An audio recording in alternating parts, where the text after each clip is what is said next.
Welcome to all of you, and sorry for being forced to an online event again. The mission of the European Intermodal Summit is to bring the latest results, achievements, and most relevant capabilities of intermodal transport into the focus of attention. We have the topics, we have the speakers, and a powerful lineup of CEOs running combined transport throughout the continent, day in, day out. Without any delay, thank you for joining us for the next 2.5 hours. I hope you will all depart with fresh thoughts and new angles on how the more than half-century-old intermodal transport can help Europe and the world with its current challenges. Let me introduce our moderator and host of the day, Marjorie van Leyen, the editor-in-chief of railfreight.com. I'm certain that you will be in the best possible hands. Marjorie, the floor is yours. Thank you very much, Rolf Charlie, for your trust, and thank you for giving me the honor to moderate the Intermodal Summit. And it was, of course, already an honor last year. Last year was the first edition, this year is the second edition. And last year we had the Commissioner, Adina Vălean, to provide the opening speech. And when I asked the organizers of this event, what is so special this year? They pointed out that, of course, we're always talking about decarbonization and standardization, which are elements that are very important for the combined transport sector. But this year, it's also energy efficiency that is important. And that's really something new, because right now, with the scarce energy resources, that's something very important on the agenda. But of course, we also have standardization and decarbonization on the agenda. We have 3 panels coming up and, of course, interesting opening speeches, and the audience will be invited to interact with us. We have some poll questions and we have room for questions to the speakers. That will all come, but I think it's now time to introduce the first keynote speaker of this year, Henrik Hololei, the Director General of DG. Please take the floor. Henrik, are you with us? Yes. Yes, thank you very much. Can you hear me? We can hear you. Excellent. Good morning, Marjorie, and good morning to everyone. And it is such a shame that we are again not able to meet in person. I think that we all were very much looking forward for this moment when we can do it now, also in the context of the Intermodal Summit. But then again, the COVID crisis is not over, and we have, I think, all experienced that. Even though the vaccinations have been administered in quite a good pace in Europe, there are still too many unvaccinated people who also create a real danger to the rest of us, and unfortunately also prevent us from going further in opening up our societies. And of course, the new variants that we are observing is also the reason for that there are a lot of unvaccinated people also elsewhere in the world, which also means how important it is that we reach out to the developing world as well, and helping them with their vaccination programs, but also to get our own house in order and to make sure that as many Europeans as possible are vaccinated and afterwards getting the booster shot, because that's the only way we can also get together, all of us, again, very soon. So, bottom line, I would have very much liked to be with you in person today, but here we are. Nevertheless, it is a good opportunity to talk to you and also to share the thoughts, because I consider this topic to be of utmost importance. I think that also the success of the transition that we are observing in the mobility and transport sector, or at least that we all want to become a reality, this is also dependent very much how we are able to make the different transport modes work more efficiently together. And the pandemic that we are experiencing has also shown that when we have these kind of crises, then concerted, proportional, and timely responses at the EU level are absolutely necessary. And that is also why the EU and the member states must do their utmost to continue to preserve the integrity of the and also to enhance the functioning of the single European transport area, the single market, the internal market as we know it. It is absolutely essential, because without well-functioning single market, be it during the crisis or be it also during the normal circumstances, without tearing down the borders, without tearing down the barriers, addressing the missing links, and also making sure that the different transport modes can better work together. Without that, there cannot be any success. And we also saw that unilateral and uncoordinated measures make it impossible for our transport and logistics systems simply to function correctly. Through our value chain, this presents very detrimental knock-on effects to our wider economy, including the competitiveness of our industrial sectors and many jobs across the EU. And I think we also have observed that very unfortunately, also practically last year, thanks to the green lanes, we were able to preserve the functioning of the single market. But also when we have new situations, there is also certainly some willingness again to revert to these kind of measures, which have also proved in the past not to function that well. Nevertheless, I think it's in everybody's interest to make sure that the goods keep on moving, the internal market keeps on functioning, and we do whatever we can in order to make it better. And that is also in the center for our strategy for the sustainable and smart mobility, which in a few weeks' time is celebrating its first anniversary, and which was, I think, very timely and very important, and a very credible response to the European Green Deal, the response from the transport and mobility sector. The success of this strategy in terms will much depend on the, as I said already, solid and well-functioning single market where competition is a norm and bottlenecks, missing links, and unsubstantiated barriers are removed. And taking this as a basis, the strategy is structured around three key objectives: making the European transport system more sustainable, smarter, and also more resilient. In short, trying to facilitate and accelerate the necessary transition in the sector. Intermodality, of course, is at the center of our transport greening agenda. And of course, that is logical, because sustainability means that we need to cut the transport emissions about 90%, so transport-related greenhouse gas emissions by 2050, if we are to deliver for the Green Deal, and if we are also making sure that Europe becomes this climate neutral continent by 2050. And also, let's not forget that we have set an intermediate goal for 2030 of reducing net domestic greenhouse gas emissions by 55% compared to 1990, putting the EU on a realistic and gradual path towards this climate neutrality. And as said, the transport and mobility sector has to do a lot in order to achieve. And in order to achieve this sustainable transition, we need to make all transport modes more sustainable. We must make sustainable alternatives also widely available in the multimodal transport system. And finally, we must put in place the right incentives to drive the transition. To make this happen, digitalization and overall innovation in transport is absolutely essential. Detrimental, I would even say, because it will play a very important role in order to create synergies and in order to create efficiencies. Combined transport, with its proven efficiency on different levels, for that reason, has also a very important role to play. And there is no doubt that intermodality is an efficient option. Improving operational efficiency, both within transport modes and at system level, is one of the most cost-effective methods of greening of transport. Efficiency can, and it actually is, the win-win. Reducing both costs and emissions, it would allow emission reductions in the sector without reducing transport volumes and mobility. I think this is essential. We need to cut the emissions.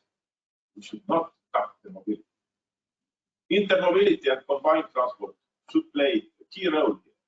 For their efficiency is notable on a number of levels: lower emissions and less noise, greater productivity and better working conditions, more efficient use and less degradation of existing structures, and fourthly, an energy advantage over unimodal transport in door-to-door comparison.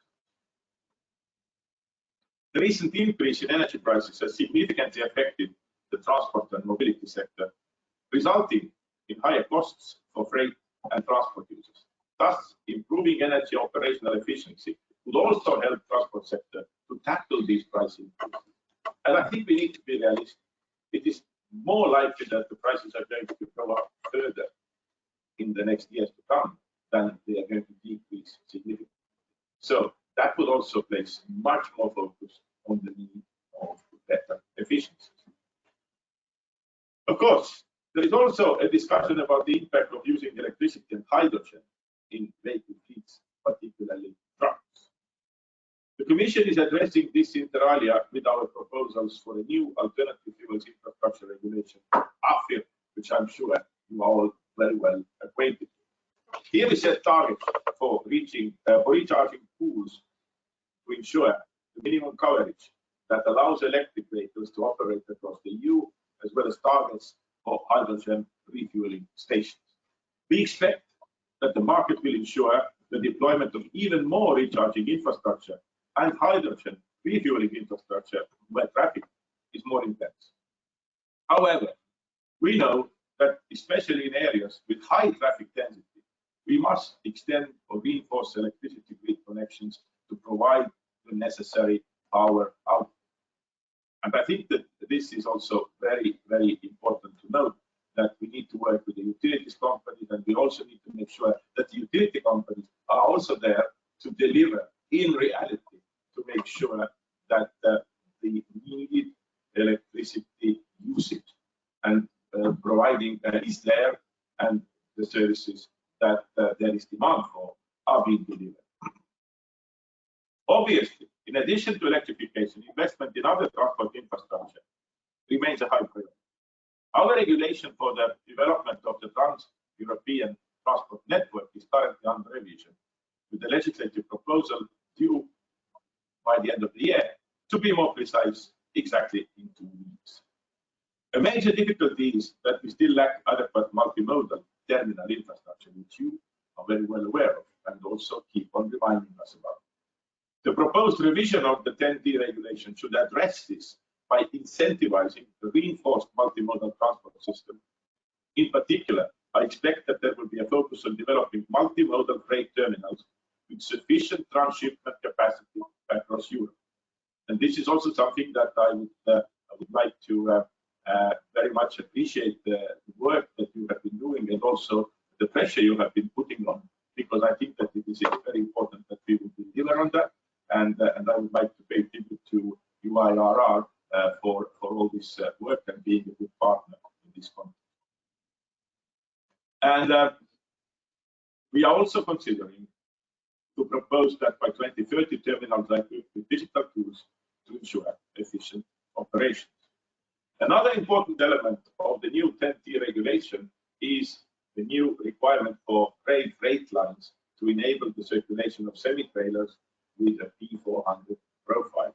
Again, something that the sector has been asking for, and I hope that this is also a good way to address this expectation. There are also other supporting actions. So a number of other approaches require a mention when considering how to optimize the efficiency of multi and intermodal options. To begin, I must mention, of course, digitalization, smart solutions. In order to improve the efficiency of transport logistics, our main ongoing initiative for freight transport is a recently adopted regulation on the electronic freight transport information, EFTI, again, which you are well aware of, and which you have been supporting us to deliver. We are currently working on implementation specifications and data definition. In this work, we are assisted by experts in the logistics sector, including also from the UIRR, proving my point about close and important cooperation that we have. We should have these components in place by summer 2023. After that, it will be up to the member states and the private sector to set up their respective systems and plan to have them connected and up and running by August 2025. On the demand side, we must ensure that operators and users can compare different union and multimodal options and see their respective effects on sustainability. Of course, sustainability, again, continues to be a very important driver here, and many of those actions must also pass the sustainability test. Thus, we have also started work on a European framework to harmonize the measurement of transport and logistics related greenhouse gas emissions. If we can compare apples with apples, and if we have a transparent system that allows us to calculate the environmental impact, then I think we have also a system where people can make choices based on full knowledge. Industry users and public authorities will all benefit, since they will have access to data to support their business consumption and policy decisions. We are also planning to revise the weights and dimensions directive to support further decarbonization and greater transport efficiency. Work is just beginning. However, it is clear that intermodality can greatly benefit from increased compatibility of road transport vehicles with rail and inland waterway transport. For the planned revision of the Combined Transport Directive, which of course you are extremely keen about, we are looking into options to extend the scope of eligible operations, the type and level of support measures, and to find a way to ensure that support is provided based on good analysis. The objective is to make operations that support decarbonization also more attractive to shippers. Work is currently ongoing, and I'm sure we will also have plenty of good opportunities to discuss about that. Financial support. Since intermodality is an important priority, EU funding is available to support different facets of its development. Substantial financial support for the deployment of alternative fuels infrastructure has already been provided through the Connecting Europe facility, but also under the Recovery and Resilience facility. The CEF will continue to support the construction and upgrade of road, rail terminals, intermodal transshipment points, and multimodal logistics platforms located on the TEN-T core, but as well as comprehensive network. Thus, eligible actions can include connecting or siding tracks, clean transshipment equipment for intermodal loading units, and digitalization and automation of terminals. The first call for project proposals is underway, with a deadline to submit applications by the 19th of January next year. So actually, the clock is ticking fast. In addition, the new Recovery and Resilience facility will support multimodality as such. Several member states have included investment in multimodal capacity involving rail freight in their national recovery plans, which we also have very much welcome. Additionally, InvestEU can support private investment in transport infrastructure as well as fleet renewal. For its part, the Horizon Europe program offers opportunities for research and innovation. Check that out as well. And I'm also very happy to see that soon we will have also the start of the successor of Shift to Rail, the Europe's Rail joint undertaking, which will continue to focus on innovation, digitalization, and many other aspects which would help to make also hopefully the rail even more attractive. There is certainly much room for development and cooperation. I think that was also the many elements that I already pointed out, and I also would like to thank for all the cooperation that has taken place until now. And me and my services also following with great interest the new CT for EU campaign, and we believe that it is very timely and surely pointing out many important elements. Last but not least, there is no doubt that we need to continue to work together in order to support and accelerate the transition, and also making sure that we deliver more efficient, more sustainable, and better functioning European freight transport system. I wish you all a very interesting day, successful summit, and looking forward to continue to work with you. Most importantly, stay well and stay in good health, and all the best. Thank you. Thank you very much, Mr. Hololei. And I think I speak on behalf of everybody that I'm very happy to hear that intermodal at the key of your policy. Now, the next speaker is going to represent the voice of the customers, the shippers, and he is the president of the European Shippers Council and also the chairman of the French Shippers Association. I'm speaking about Dennis Schumer. Please take the floor. Well, thank you, Marjorie. I'm going to speak to you about the way shippers see today the need and the, I would say, the interest for more rail transport. Really, we can say that planets are lined up for the development of combined railroad transport. Shippers are in a mood for more rail transport, despite the present state of cards and the challenges ahead. When we look at the post-COVID situation and the evolution of European shippers' operations, we can see that there will be a drive towards more containerization of traded goods, more full loading of trucks and boxes on the premises of the shippers. New supply chain strategies are being studied, with reshoring in North Africa, Southern, Eastern Europe, and so on. There will be also a difference in storage, more stocks locations, less just-in-time deliveries.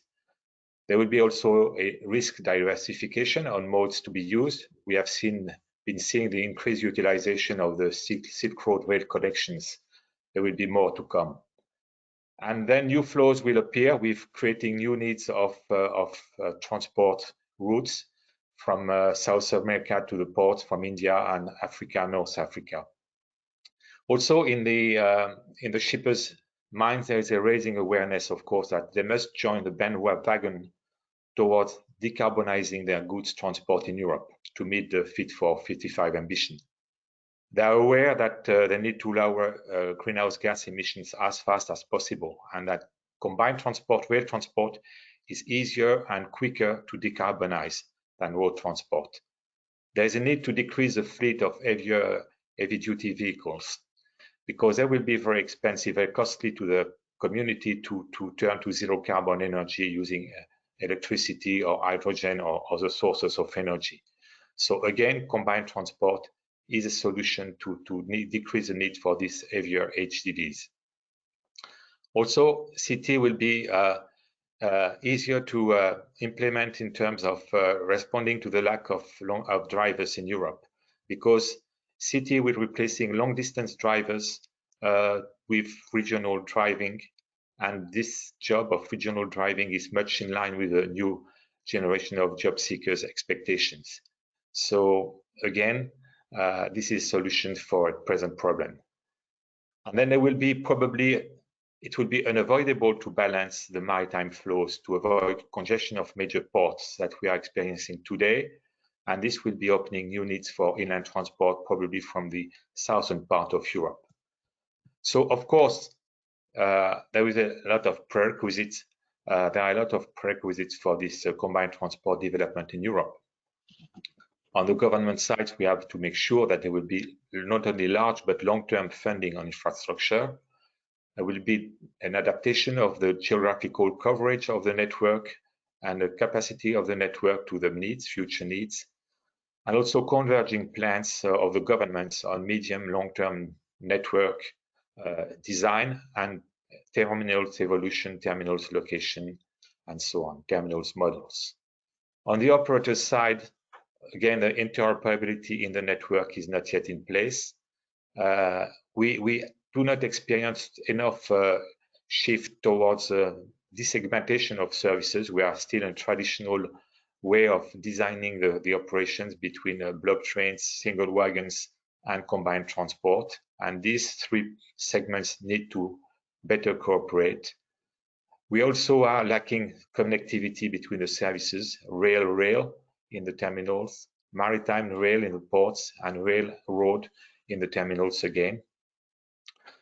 Data sharing, everybody is speaking of the digital transformation of logistics, but still data sharing is in the early part of development in rail transport. And then we need also to lower the barriers to entry of new routes. Only a few routes are available on any national market. Access to rolling stock is too expensive for newcomers. And this combination for us, the shippers, will be able to deliver more fluidity, more efficiency, more reliability, increased speed for combined transport. This speed is very important. Of course, visibility on estimated time of arrival at destination will be coming soon, hopefully. And then more transparent time and quality performance reporting. This is too obscure. We have not enough KPIs. We have not enough transparency on the performance of the systems, be it the network, infrastructure manager, or operators. Of course, the devil will be in the details. And then we have to also to bear and to support some dreams. And will these dreams of the shippers come true? That's a question for the next panels. Our dreams incorporate today the need for a single window for corridors pass allocation, rail corridors. Of course, we are aware that TTR and TCR will simplify the circulation in the corridors, but still we are hoping that one day single window will come. We need that contingency backups between infrastructure managers become a reality on the main corridors to avoid disruptions like the Rastatt incidents. We have seen that despite the fact that they've been issuing a handbook, this is not yet done operationally. The pooling of resources between railway undertakings is important. Ultimately, the model should be the maritime model with more alliances, or the road model with the freight exchanges between operators. There has been a discussion from so much time about longer trains, P400 corridors, that it has to be implemented soon. And finally, the optimization and convergence of cross-docking, transshipment, loading technologies, and investment in road equipment to be compliant with these cross-docking technologies is important. At the end of the day, our final dream for combined transport will be direct spot booking by shippers on combined transport trains, again, as it is existing today in the maritime market. So a lot of expectations, a lot of hope, a lot of dreams, but shippers are in a mood for more combined railroad transport. Thank you. Yes, thank you very much, Mr. Jumer, and I hope that next year all your dreams have come true. Maybe it's too soon, but who knows, we're going to see next year. Now, the European Parliament is where the elected representatives of the European citizens are working on lawmaking and representing, of course, dreams such as these. Now, our next speaker, Barbara Thaler, has recorded a message. She is a member of the parliament and a representative of Tyrol in Western Austria, and she is going to introduce the next topic, which is energy efficiency. Let's have a look.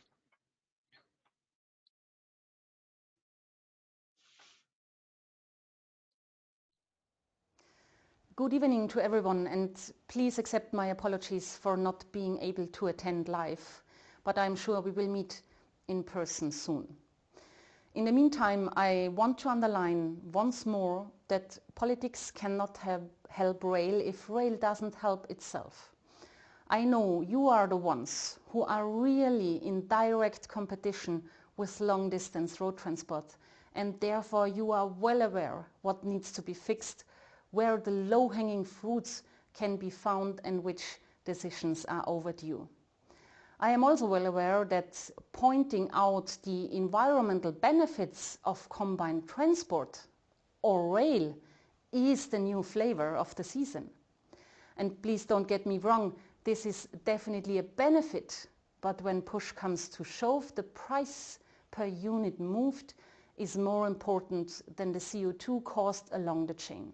Therefore, I would rather rely on the fact that combined transport operation need far less energy than long-distance road transport. So regardless if long-distance road transport is carried out by fuel cell trucks in the future, and regardless if those trucks get a generous discount on tolls, if the new Eurovignette is maybe confirmed in February, on paper there is still a considerable advantage for combined operations. However, putting a container from a ship on a truck and move it 1,000 kilometers across Europe is still less challenging than running a train cross-border. No matter how you put it, a transport chain is only as strong as its weakest link. And not even the new and doubtless favorable Green Deal objectives can make old problems go away. Reducing emissions is one goal, but reducing artificial administrative burden and being competitive is another one. With this regards, there is a silver shimmer on the horizon, since the Commission will, carefully but still, address this issue in the TEN-T revision. However, I don't think they will push hard enough. And having in mind the last couple of trialogues which concerned rail, it needs to be Parliament who pushes for change. But we will need help from those who actually operate under the rules. And in this regard, I cannot stress it enough, you cannot be too vocal. So please make your case. Make your case here in the Brussels bubble, but please also make your case back at home. I cannot stress how crucial this is. When I took up my work as an MEP 2.5 years ago, a mere month into the job, it was brought to my attention that Member States and the Commission are in a decade-long, very special dialogue. A dialogue which tries to formulate a consensus if tail lights are necessary or if tail plates would be sufficient, at least on the core network. Well, just last week the Commission proposed to grant 4 Member States more time, until 2026 to be exact. Again, studies and various experts' meetings showed that it is a safety issue and a capacity issue if certain Member States would follow their peers and just allow trains with tail plates instead of tail lights. We are still just talking about the core network, heavily funded by the Union, heavily funded by the European taxpayer. The corresponding law to allow tail plates was published in 2016. And obviously, it really takes a decade to settle such an issue. In 2026, we will eventually be there, but at the same time, we will see trucks which drive themselves on the road part of the TEN-T network. I am sorry, but this is not normal, and I strongly believe that this is only possible because of a lack of public awareness. This is just one example of how special one mode of transport is, how far away the single European railway area still is. The problem is that rail could offer so much for the broader society.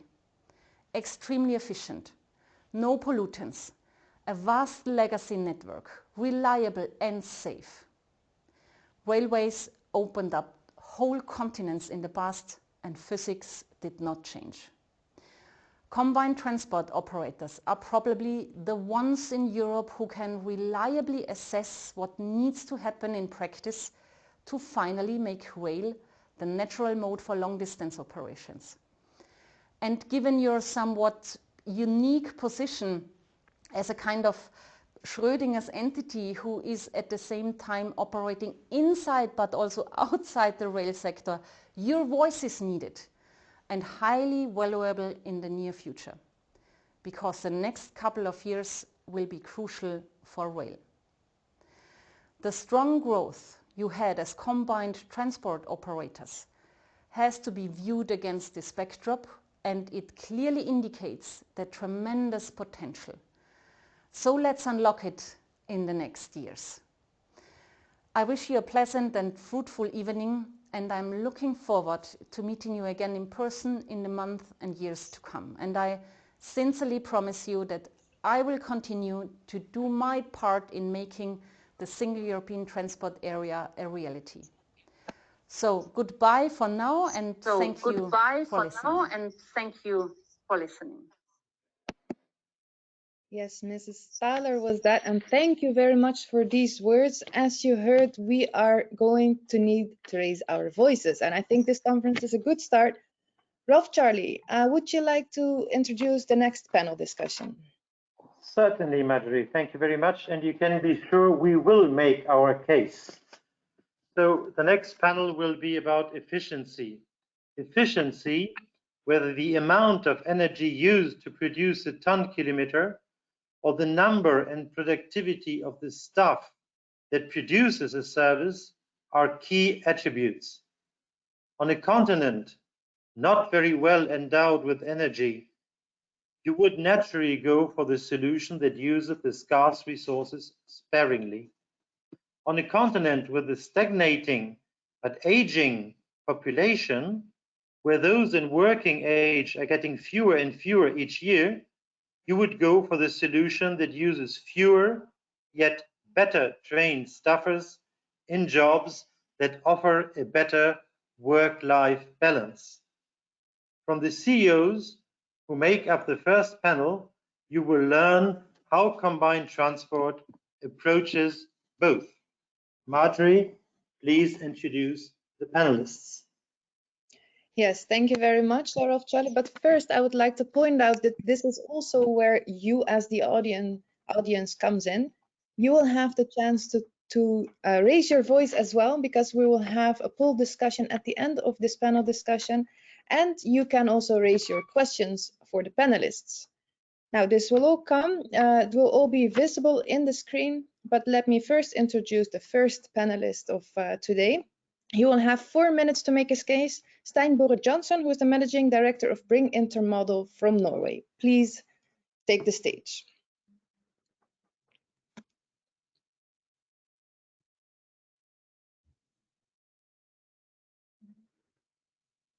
Mr. Johnson, are you with us? Seems we're having a problem, or maybe you're muted.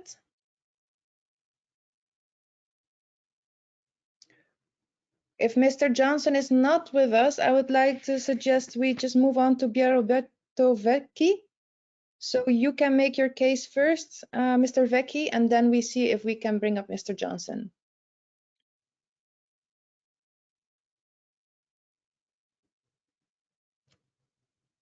Mr. Vecchi from Ambrogio. Yes, I'm here.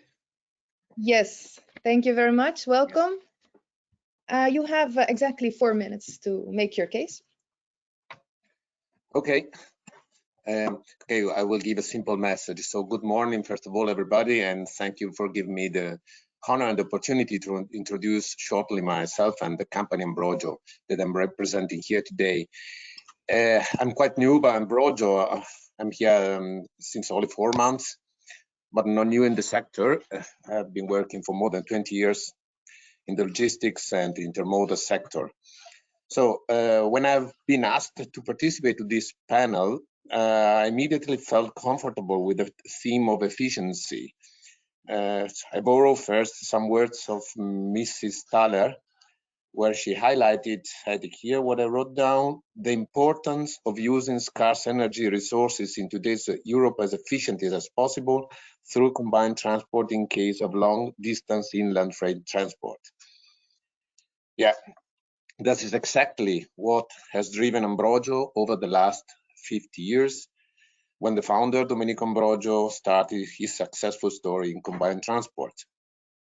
I also heard today in the video, rail helps itself. Again, that's what I feel here by Ambrogio.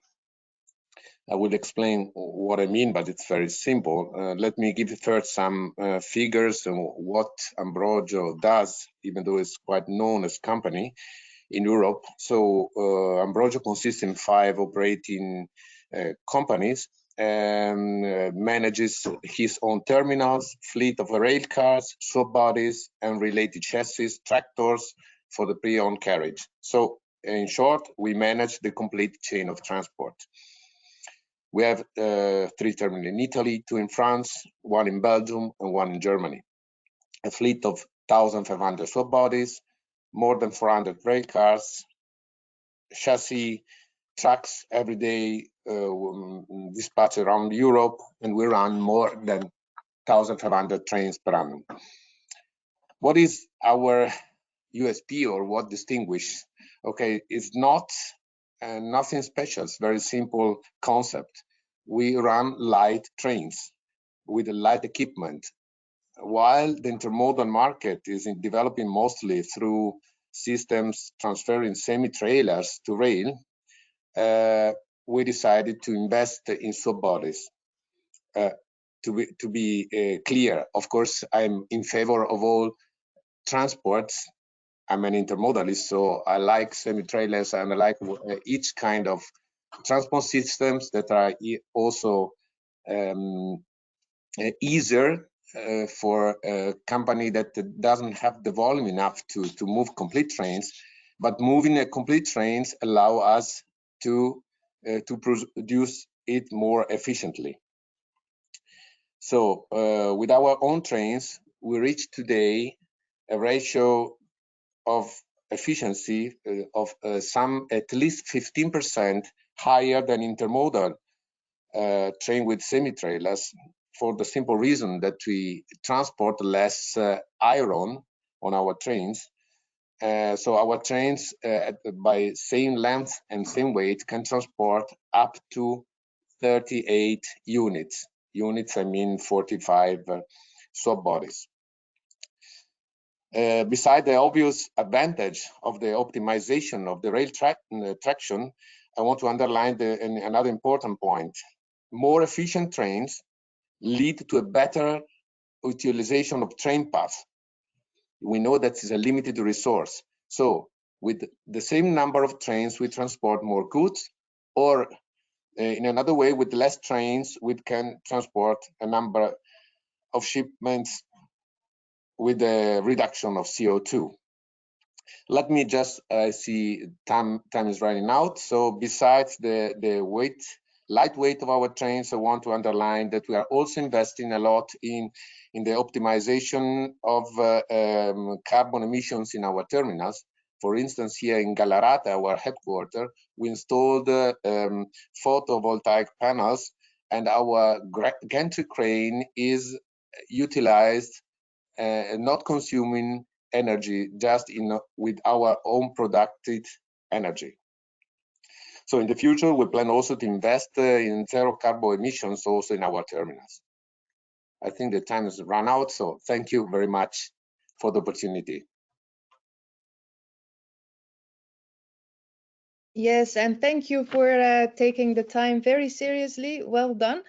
Thank you very much for your powerful message. And I think it's time now to move on to France, where we have Thibaut Frutier from Novotrans and Green Modal. You also have 4 minutes. Go ahead. Let's try to make it short and efficient, which is the topic of this panel. So thank you for giving me this stand for to explain a bit our position. I would like to just not repeat what has been said by Mr. Schumer, because it's very, very important for us. Just before this pandemic, we've all been, we have all seen a kind of an impulse about the market toward the intermodality, but mainly due to the lack of different resources. So we were talking about the lack of drivers, the increasing of the energies as well, which is increasing the cost of the different shippers. But I would like to just point out what is the main added value of the intermodality. This is its efficiency, because we have to keep in mind, different studies have confirmed it, but we can save up to 90% of CO2 emission by using the train.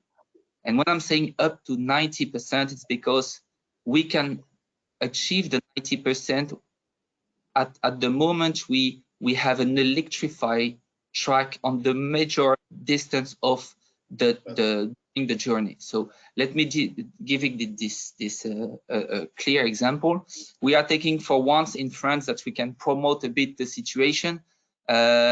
During the journey of more than 90 kilometers, we have more than 90% or 95% of the distance which is covered by electrified tracks. which is important. And this is where we have seen that we can save the most part of the energy and the CO2 emissions. So if we have a couple of messages to be given today, is that I would like to point out that we need in Europe to extend the investment into the electrification of the track. That would give us this capacity to once again keep on improve the CO2 emission across Europe, because this is the goal of our meeting today. And on top of that, we can still do better. And how we can do it? We can do it by standardize the length and the weight of the different trains across Europe. Another good example we can take sometimes in French, which is the length of the train. We can improve once again the efficiency of the transport if we give this capacity in Europe to transport longer train. As an example, in France today, we can run on different corridors up to 850 meters of trains, which is something which is working now on the different countries. But this is a productivity that can be increased by 20%. We have as well on different corridor weight of the goods, which can be a bit higher on different aspects due to the consumption, and having the capacity to use the maximum of the technical aspect of the engine will be as well another capacity to improve the efficiency of the intermodality.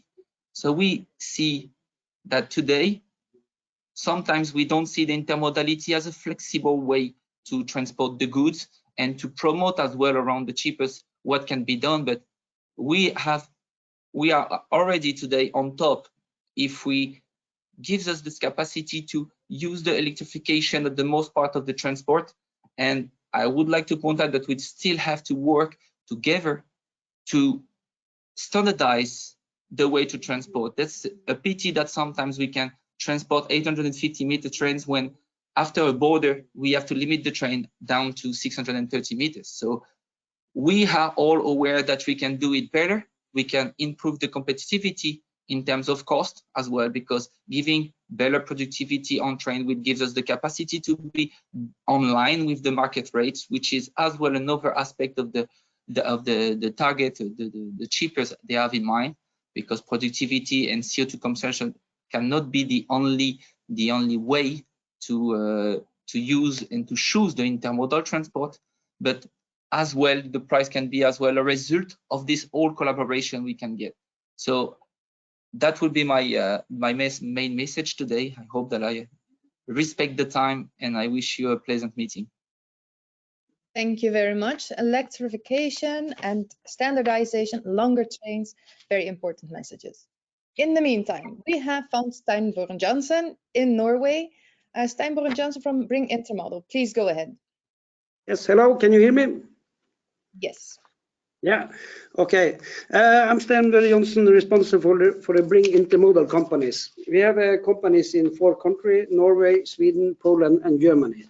We are 100% owned by Norway Post. Our perspective of train transport started already in the year 1854, when Norway Post started doing post transport with trains. We have a lot of focus on this in the whole Norway Post group, where we already have some 35% electrified vehicles. Now we are starting up to connect heavy load transport vehicles driven by electricity to our rail lines, meaning around the train terminals is the idea. We have, despite of some of the market in the Nordics, we really have a big growth on the intermodal transport. We've grown 19% in the last 2 years. And we are also, for the next 12 months, we are looking in 15 to 20% growth. That is growth by extended agreement with the customers, but it also growth by moving transports from road to rail. In Norway, we are lucky that we have 98% of our electrical power is hydropower. So we really get a high benefit out of this mode of transports. We produce approximately 125,000 TEUs per year in train solution, But together with our mother company, who is running the post business, we also run 120,000. We are, in a Nordic perspective, starting to be fairly big on our systems. We have a huge market interest these days, and it's based on the fear of the European road package, lack of drivers, and of course increased cost for road transports. We also see an advantage to our models when it comes to lack of drivers. The new young drivers, they are in that's the next and the new generation. They would like to go home from work every day, and with our solution with train terminals in Norway, Sweden, and around Cologne area in Germany, we see that it's easier to recruit local drivers sourcing the train terminals than to get a hell of drivers for long haul traffics. So we also see this as a solution to that, of course, and of course on top of that we are really saving the amount of drivers using intermodal trains. We are together with our mother company, we are saving approximately 70,000 tons of CO2 each year, and by our Norwegian Nordic scale, that is also fairly big. So our next project launching, only waiting for the trucks, is it's new trucks from Volvo, new electric trucks that we will place in the Oslo area to serve our customers around the train terminal at Alnabru. Yeah. So that was my starting point. So thank you. Thank you very much. Also well within time. It's going very well. So now I would like to introduce the last speaker of this panel discussion, and that is Marcus Bangen, CEO of Duisburg. Yeah, hello from Duisburg. Thank you very much. I want to focus today a bit on the efficiency in terminal handling operations for all modes of transport. Within the port of Duisburg, currently we have 10 combined transport terminals in operation, nearly all of them handling all three modes of transport, so road, rail, and inland navigation barges, which is currently good, handling roughly 4.2 million TEUs per year as the most efficient from operational perspective gateway in Europe.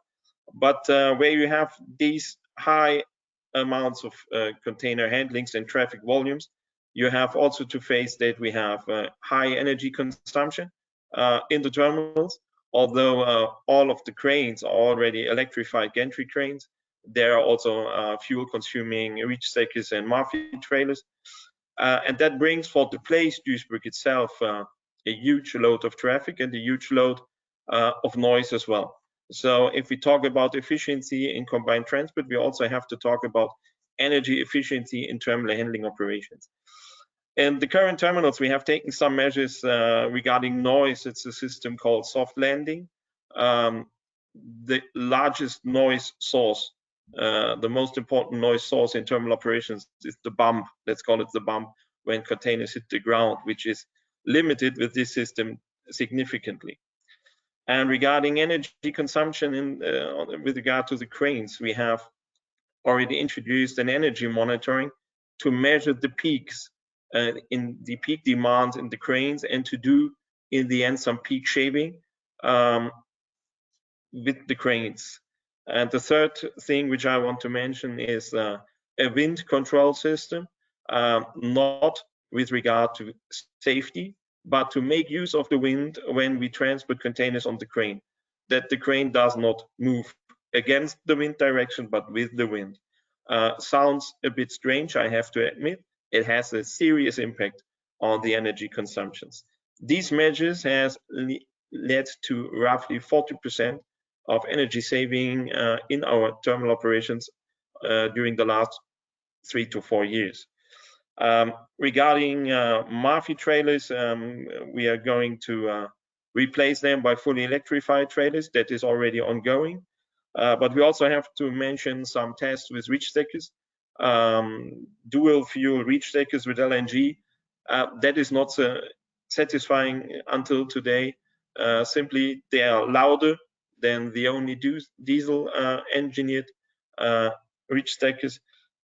And we have to see that the consumption is even higher than a single mode reach stacker. So there is some work to do.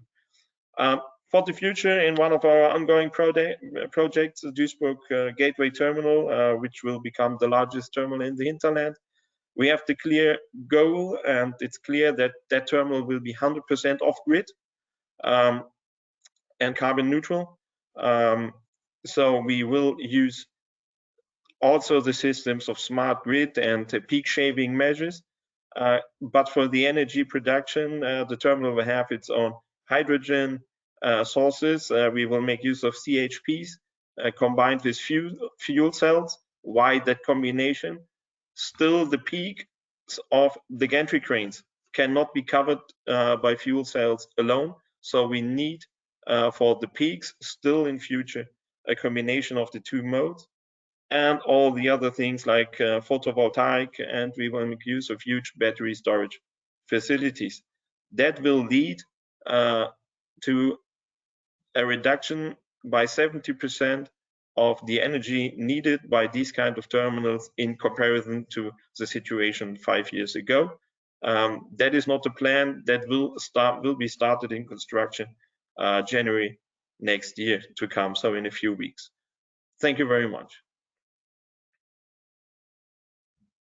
Yes, thank you very much, Marcus Bangen. It seems like you have already... apologies. Seems that I was muted. Yes, thank you very much. It seems that you're already doing a lot in terms of energy saving, which is good to hear. I would like to remind the audience that this is the time you can pose your questions, but not until after the poll. So you have time to think about your questions while we are having a look at the poll. The poll question. Could I please have the poll question here? Yes, thank you very much. The poll question is, what are the attributes of a transport chain with a future in today's world? And you can choose as many responses as you like. The first is offers superior energy efficiency. The second, it requires few highly trained staffers to make it happen. The third, places the least burden on the environment. And fourth, it's the cheapest. So you can either choose all of them or you can choose some of them. Have a look and we'll be back.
All right, I think we can have a look at the results now. There is 21% for energy efficiency, 12% for highly trained staffers to make it happen, 48%, which is the most, for places the least burden on the environment, and 18% for the cheapest.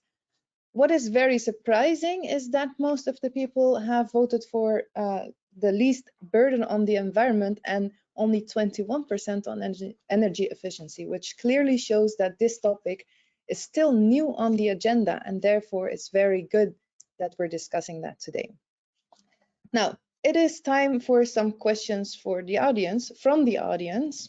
Please post your questions here now. In the meantime, we have a question here because Steinborough Johnson mentioned that there is a preference of customers for energy efficiency and for local drivers for the road legs of combined transport. A question for the other panelists. Do you recognize this preference? And maybe we can start with Thibault. Maybe you can give us a hint.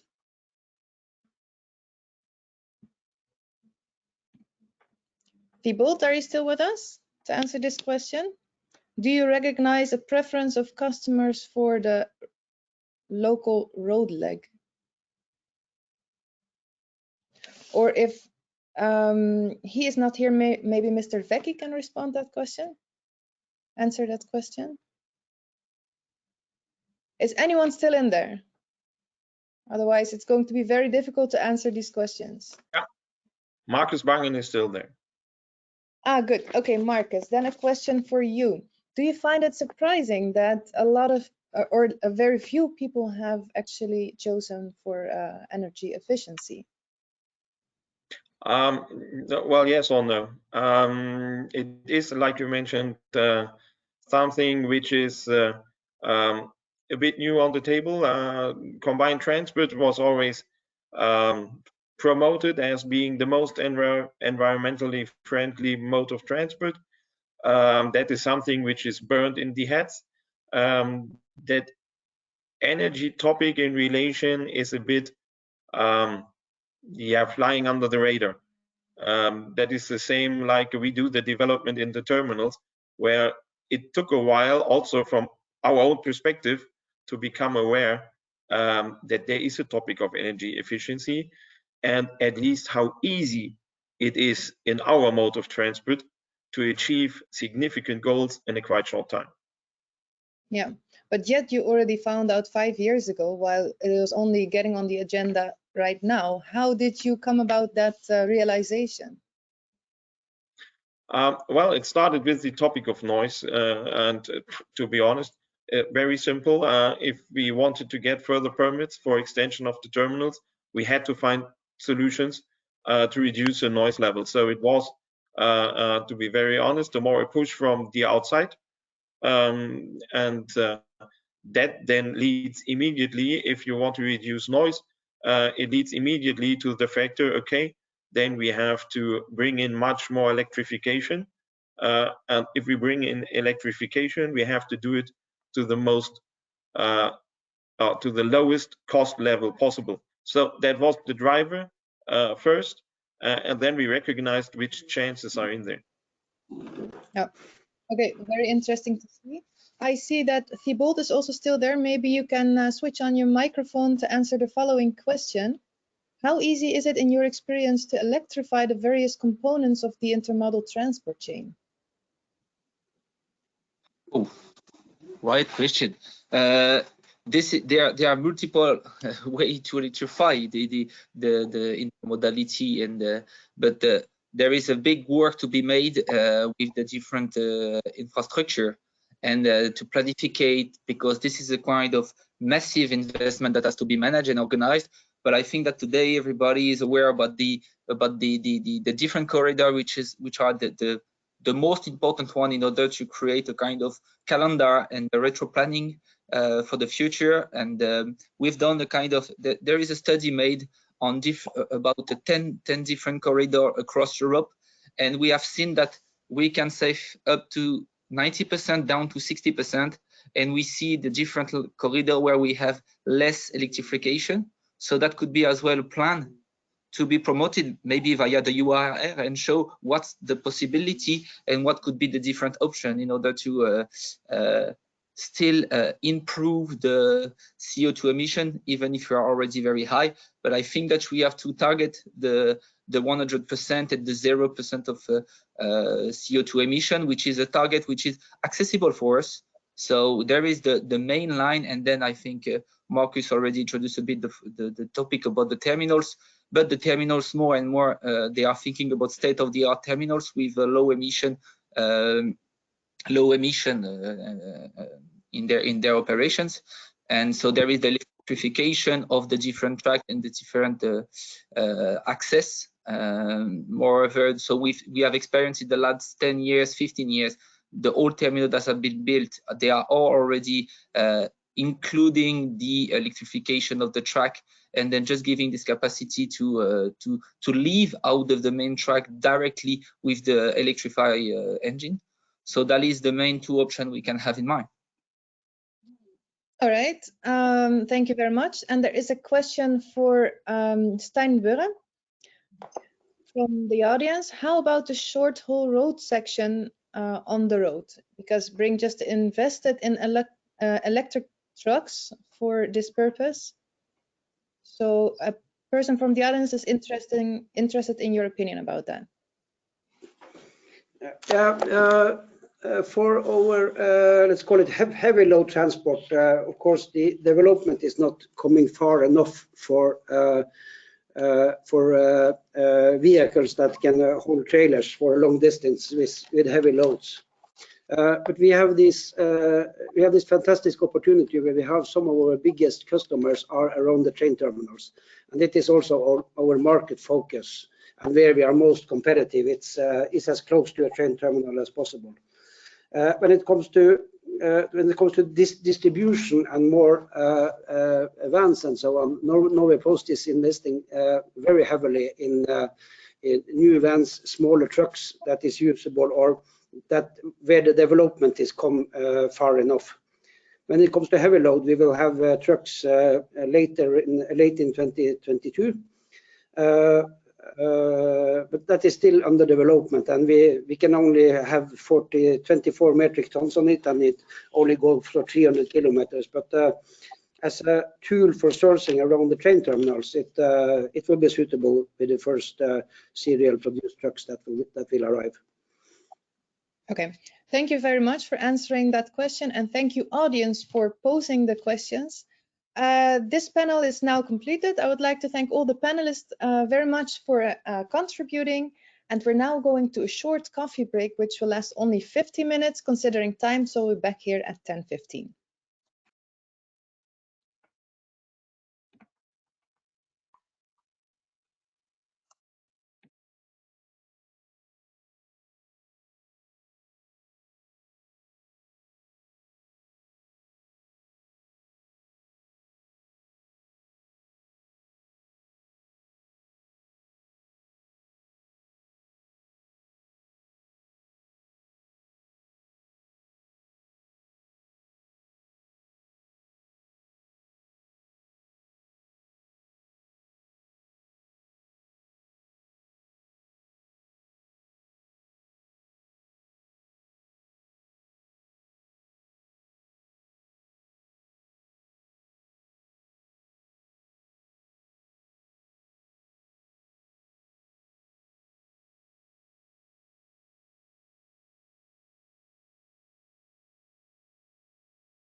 So welcome back, everybody. I hope you all had a very short but powerful coffee break so we can be fully concentrated on the next theme of today.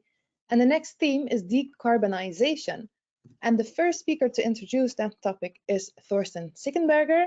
He is a transport and mobility leader at Define Consultants, and together with UIRR, he has carried out a study on decarbonization, and he's going to share some of the results with us. Please go ahead. Thorsten, you have muted yourself, I think. We cannot hear you. So now I'm muted. So hello from Frankfurt. So I'm happy to be invited to this panel and to share some insights from our current study on CO2 emission in door-to-door combined transport, which was performed together with the UIRR. So in this study, we started with the PACT analysis from 2003, which was a pilot action for combined transport program by the UIRR, where CO2 emissions up to 45% in reduction was obtained.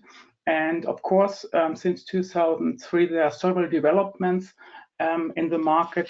On the one hand side, there are new powertrain technologies. There's a new electricity transshipment. There's an update, of course, on the distribution, on the road lag distances, and so on. And there are a lot of CO2 calculators become available since 2003. So in our study, in the 2021 study, we have used these CO2 calculators now to calculate the current emission picture and also the reduction which is possible by using door-to-door combined transport by widely used technologies.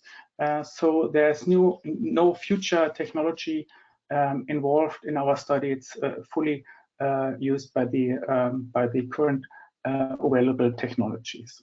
So how it is done, so if we can switch to the next slide, then we have performed this in mainly 4 steps. So first of all, we have selected 10 relevant relations within Europe. We have already heard about it in the panel before. So these 10 relations were selected. Then of course, on the one hand side, they reflect the 10T corridors, but on the other hand, also the blue banana regions. In that sense, they are representative. And we have also taken account different road lag distances in the door-to-door combined transport, such that we have shorter road lags as well as longer road distance in our study. We have in the second step, we have used several calculators. I will not go in detail to all of the calculators we have used. However, we have selected such that are publicly available. However, they have a completely different methodology behind. So some, for instance, calculate CO2 emissions per vehicle. Other calculate CO2 emissions per ton kilometer. We have harmonized all this data to come, let's say, to a fully picture on the agreed calculation on the CO2 emission. Then in the third step, we have focused on two scenarios.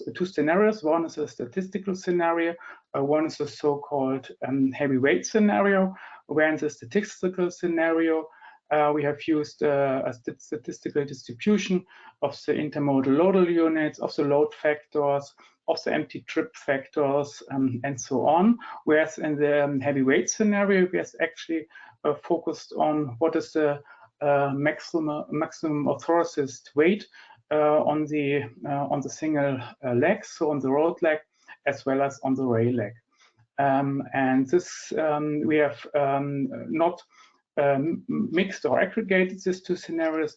This we will see this in the result.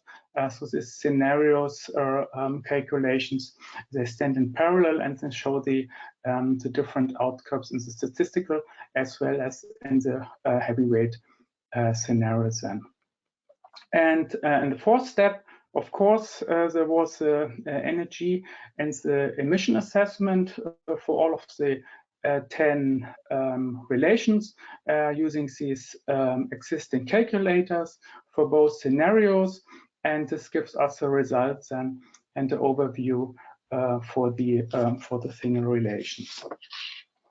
So if we now look, we can now have a look at the 10 relations. So I will go through that slide very quickly so you can see it's covered all over Europe. And there's a statistical distribution of the road as well as the rail leg. Of course, in the road distance, there's a majority on the shorter road legs in the door-to-door combined transport, and then we have one longer road leg in the Sweden area, and we have, of course, quite a good distribution on the rail legs. So there are some relations which are in general shorter, and some which are in general than the longer distance transport. So if we look now on the next slide to how is the calculation done, then of course we have all these calculators which have different attributes, and in the end we selected 8 calculators and did all the calculations with all the 8 calculators to come to the results. And on the other hand, there was a big calculation methodology in behind, some from the precise parameterization of the different calculators, then also from the CO2 emission focus. So what we use here is wheel to tank to wheel energy. Then of course there's eco-transit as a calculator, which was our main focus, because a lot of calculators are based on eco-transit in the end. But then on the other hand, we also use the current energy mix, the 2020 energy mix, which is published by the EU for the different energy and greenhouse gas emissions for the different countries within the EU.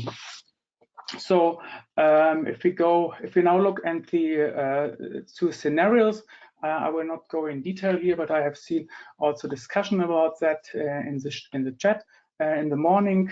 So of course we have the heavyweight scenario where no empty runs considered, and then the maximum allowed weight in general for the road as well as for the rail leg. And we have the statistical scenario where we really use the current statistic ample trip factor and the current average payload, which is for the road and as well as for the rail leg from the statistics, and use that for the calculation then for the 10 relations. So this gives us now the results. So here's the result for one of the 10 relations as an example. Here, for instance, a relation from Germany to Italy, so from the Cologne to Milan region. It is around 830 kilometers by road and around 900 kilometers by door-to-door combined transport, where we have a 20 and a 40 kilometer road leg. And what we have done is, on the one hand side, we have considered the energy assumption as such, and we can see that as well as in the heavyweight scenario and the statistical scenario, the energy consumption is less than half in the door-to-door combined transport than in the road transport, and the energy consumption is here calculated on the one hand side per ton, but then also per ton kilometer. And based on that, we have then calculated the CO2 emissions, again, per ton and per ton kilometer, and we can really see a comprehensive reduction from the CO2 emissions from the road transport to the door-to-door combined transport. So if we look in detail, so in the best practice scenario, for instance, we can see a reduction from 37 ton to, sorry, can you go back one slide still to the results?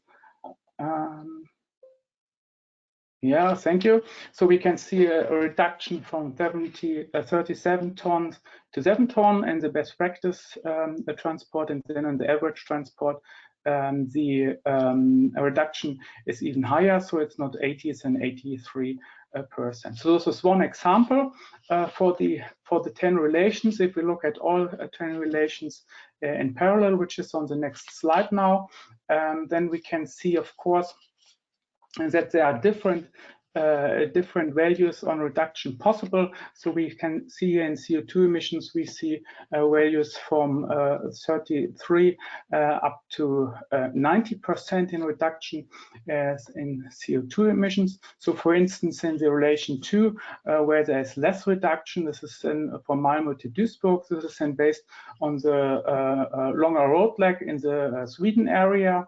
On the other hand, we can see that a higher reduction in CO2 emissions, for instance, when there is a big rail lag in France. This is then based, of course, because they have a different power mix in France, and there's a lot of zero carbon power used in that case. Of course, nuclear generated electric energy. However, so there's a big reduction. If we look back from the PAC 2003 study, where there was an average reduction calculated by 45%. So here we can really see a reduction which is in general 30, 78, 83, 86, up to 90%. So the range in the CO2 emission reduction is here from 68 to 90%. In the average door-to-door transport, and then in the heavy, we have also seen numbers up to 90%. So in general, to come to a conclusion, and of course a short outlook, so there's a considerable CO2 saving potential in door-to-door combined transport by just using widely used technologies, so Euro 6 trucks, as well as then current rail and transshipment operations. So the reduction we have seen, the saving potential is from 63 up to 90%. So it depends mainly then on the length of the road leg involved, and also on the power mix which is used for the rail leg. So there are two main effects which drives this reduction. So on the one hand side, we have also heard it in the morning, on the one hand side, there's an energy efficient transport. So it's a door-to-door combined transport, and that is more energy efficient than the road transport.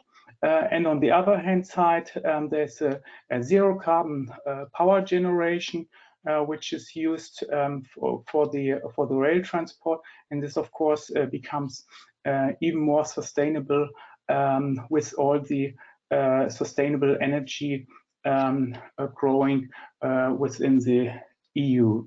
So in summary, so the door-to-door transport can play a key role in reducing CO2 emissions in the transport sector, also looking to the goals of the Fit for 55 program within the EU.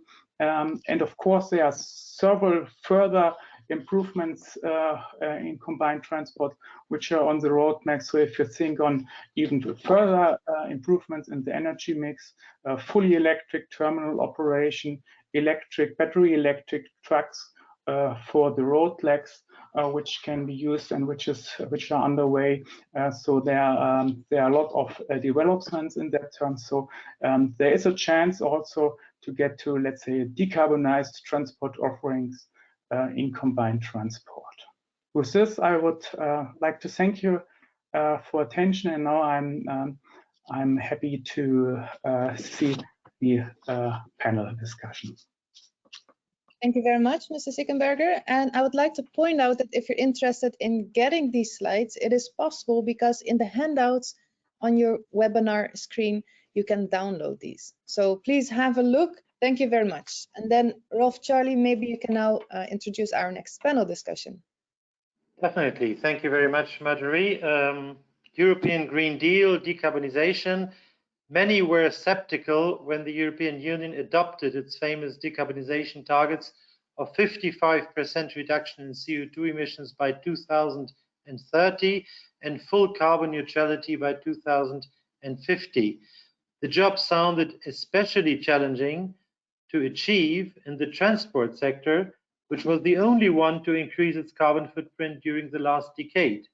And yet, as we heard from Dr. Sickenberger, the solution to the issue of moving freight exists, which consumes 40 to 70% less energy per ton kilometer than the benchmark diesel-powered long-distance trucking, while emitting 60 to 90% fewer CO2 in the process, already today. Combined transport has been busy for several decades now to boost its carbon emission performance. Now we also know the facts. We have the evidence. The upcoming panelists will tell you now what their organizations have achieved. And Marjorie, the word is yours. Thank you very much. We have the same concept again, but this time 5 panelists. Each have 4 minutes, and at the end of the panel discussion, you have the chance to ask questions. So you can already post those while they talk. And of course, we have a poll question coming up. But first, I would like to give the floor to Maurizio Castelletti, head of the Railway Unit at DG Move. Thank you very much. And of course, I would like to thank UIRR to invite me at this panel. Myself, as you know, I work in the rail sector. I will bring in the rail perspective. So, and of course, I also congratulate the association and Dr. Sickenberger for this study. Let me also say by starting, being a bit provocative, also looking from the rail perspective, we know the credential, we know the green credential of rail and of combined transport. So, and this year, during the European year, we have celebrated this. So we have now, in our view, it's time, of course, knowing that green, the rail transport and combined transport are very green. The time is for action. So the time is to convince customers. So we have heard at the beginning the voice of the president of the European Shipper Council to convince customers to move to rail and to combined transport. So why despite all these green credentials, there is still a bit of resistance? And this I have to go back to the message given by my Director General Henrik at the beginning. So we have to improve the efficiency of every transport mode, and for rail we have still a lot to do in this area. So when you hear shippers so about they complain about the lack of reliability, the lack of flexibility, the lack of efficiency, the lack of punctuality. So we have to insist on this in the next year. So, and this is why the European Commission has proposed a strategy, the Sustainable and Smart Mobility Strategy, and there are specific actions in this strategy concerning mainly rail, so as a leg of a combined transport. So we are working on this. It will be a package of measures which will be presented next year. Of course, this package will happen only in 1 year, and it will take some time to materialize. This is why it's also urgent to continue all the efforts we are doing together to improve the efficiency. There are good projects which are on the table. For example, the project of estimated time arrival has been mentioned. We need more transparency in the sector on the way in which the system is functioning.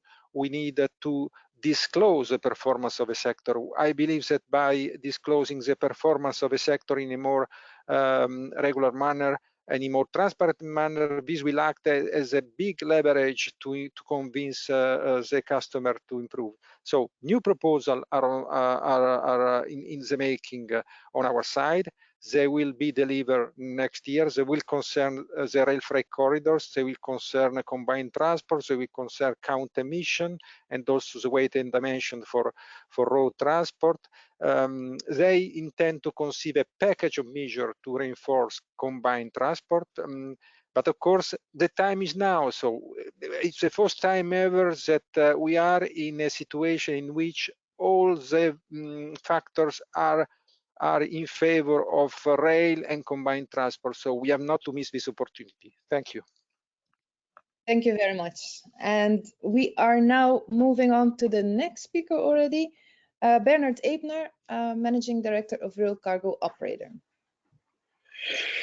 Good morning, everybody. Hopefully you can hear me.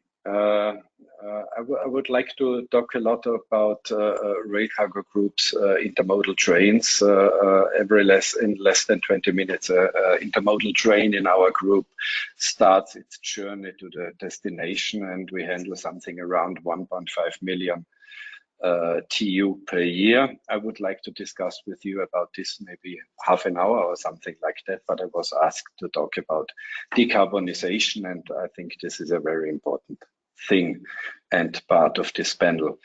Emissions from the transport sector are the European Union's greatest challenge in the fight against climate change. And transport sector itself, including all modes of transport in the European Union, has not achieved any real emission reduction for years, and being responsible for something 1/4 of pollution. If the deal is to be taken seriously, EU transport must make more sustainable and resource efficient steps forward. And the EU legal framework conditions, as well as for financing and funding measures, must be geared towards providing comprehensive support for green rail transport as the most climate-friendly mass transport mode. And especially in this connection, combined transport is the most convenient option for the shift of the transport goods to rail and for the overall target green transport. How this electric energy in combined transport of Rail Cargo Group is handled and is organized.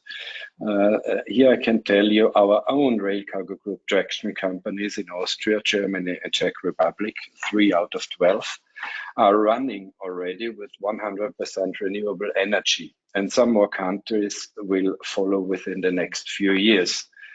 And where does this green energy come from? This is a very important thing. I give you some details for Austria as our home market. Since July 2018, ÖPP, as our mother group company, has been covering this traction power supply entirely with renewable energy from Austria. The ÖBB infrastructure supplies not only the railroad companies of the ÖBB group, such as Rail Cargo Carrier or Rail Cargo Austria, but also most of the other 44 railroad companies operating in the ÖBB network with green traction in Austria.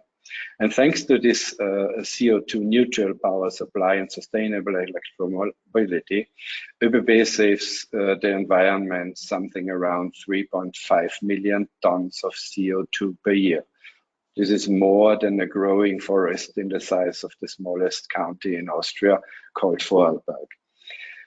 At present, infrastructure in Austria produces 36% of the traction current demand itself, with own 8 hydroelectric power plants and a purchased market, but decarbonized situation. I think details about this can be found on the website or via our Rail Cargo Group website, wherever you want to look into details.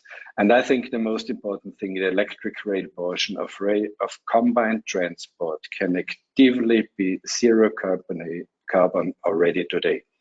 Currently, I would say not everywhere, but we are working on it every day. Thank you very much. Thank you very much, Mr. Ebner, and it's good to hear that you're already working on it. We're staying in Austria for the next speaker, Robert Groys from Metrans.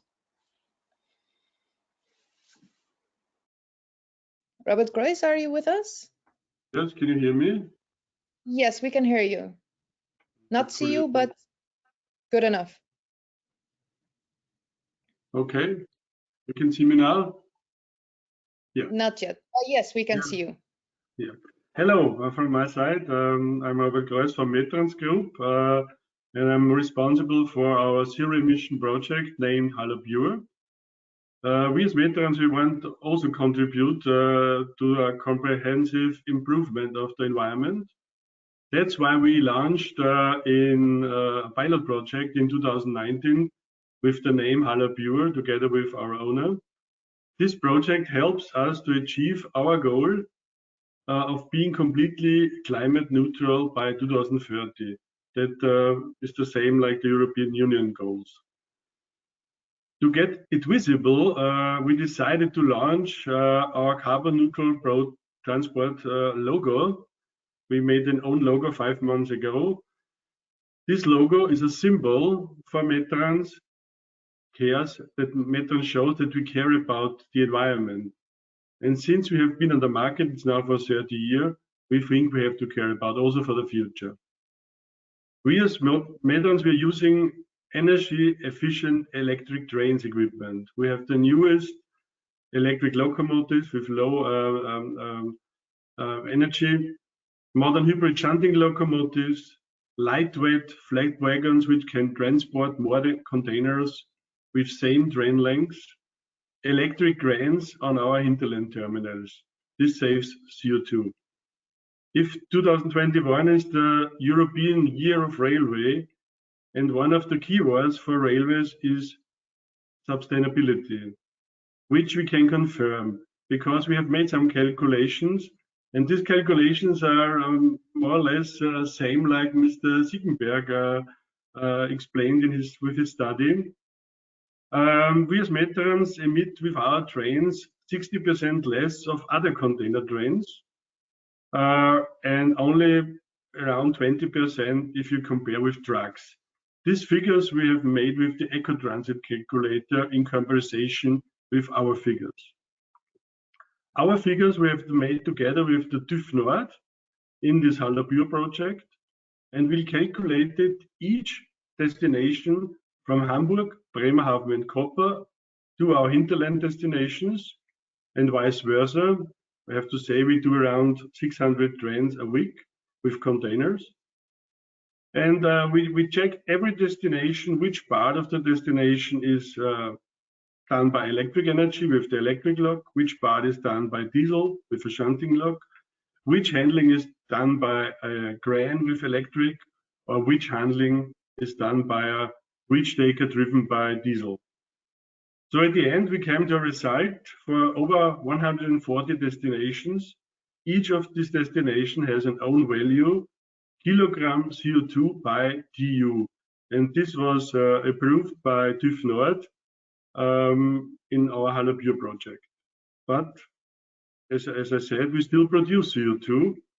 And since we started this year with all these destinations, I said, it was around 40,000 tons, more than 40,000 tons of CO2 we offset, and we compensated this CO2 only by gold standard certificates.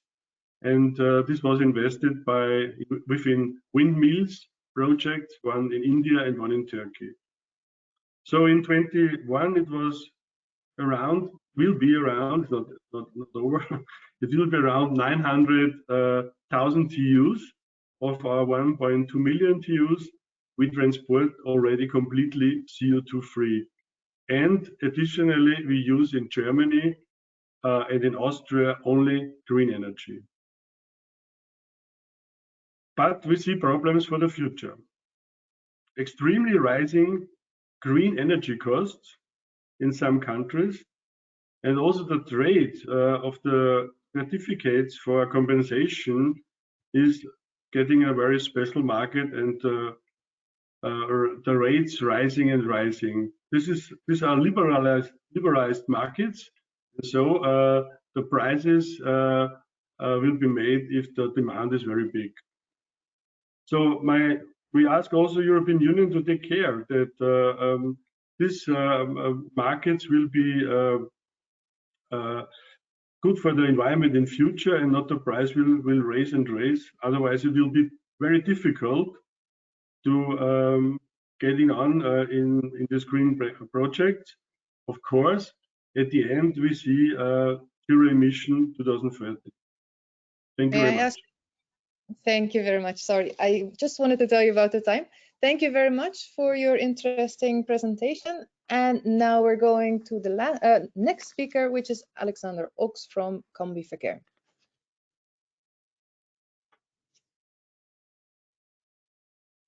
Go ahead. We cannot hear you, Mr. Ox. You have muted yourself.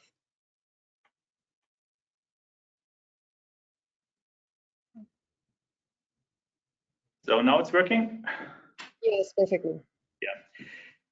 Hello to everybody, dear participants of the European Intermodal Summit 2021. Climate neutrality is no longer just a mega trend as we know it from a time above of 10 years of the so-called green logistic. Today, the actual realization of low emission or even completely climate neutral transport is on the industry agenda, and this is with top priority.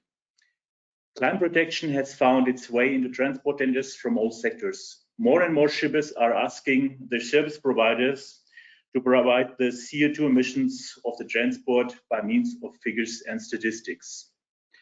More and more forwarders, existing companies, and also new potential customers are approaching us with a request to provide support by balancing the CO2 savings in intermodal transport. We as Combi Verkehr provide individual calculations for transport tenders and also annual CO2 balances. For some years now, we have also installed our emission calculator under www.combiverkehr.de.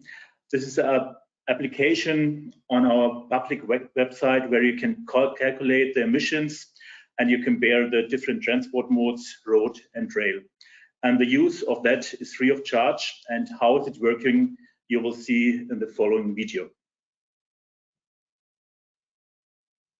Can somebody start the video, please? Yeah. Calculating emissions is easy with Combi Verkehr.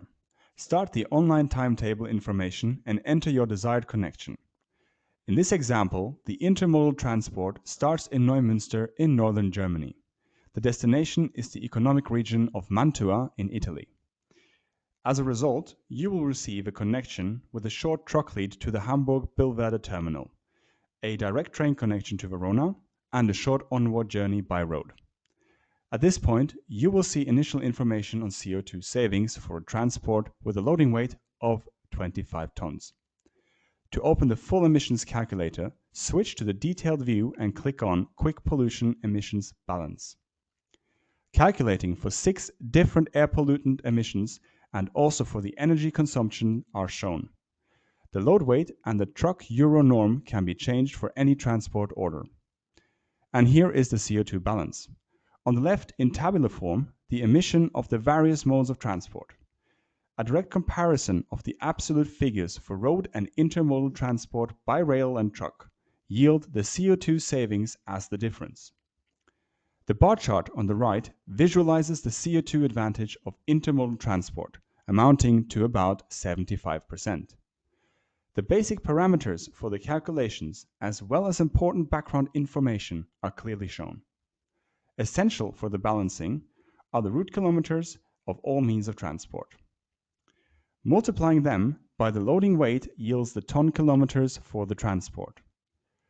With the help of fixed calculation factors, a wide variety of calculations can be used. The data supplier is the IFOY Institute in Heidelberg. The calculation is based on the currently valid Euronorm 16258. You can find more information at commiverkehr.com.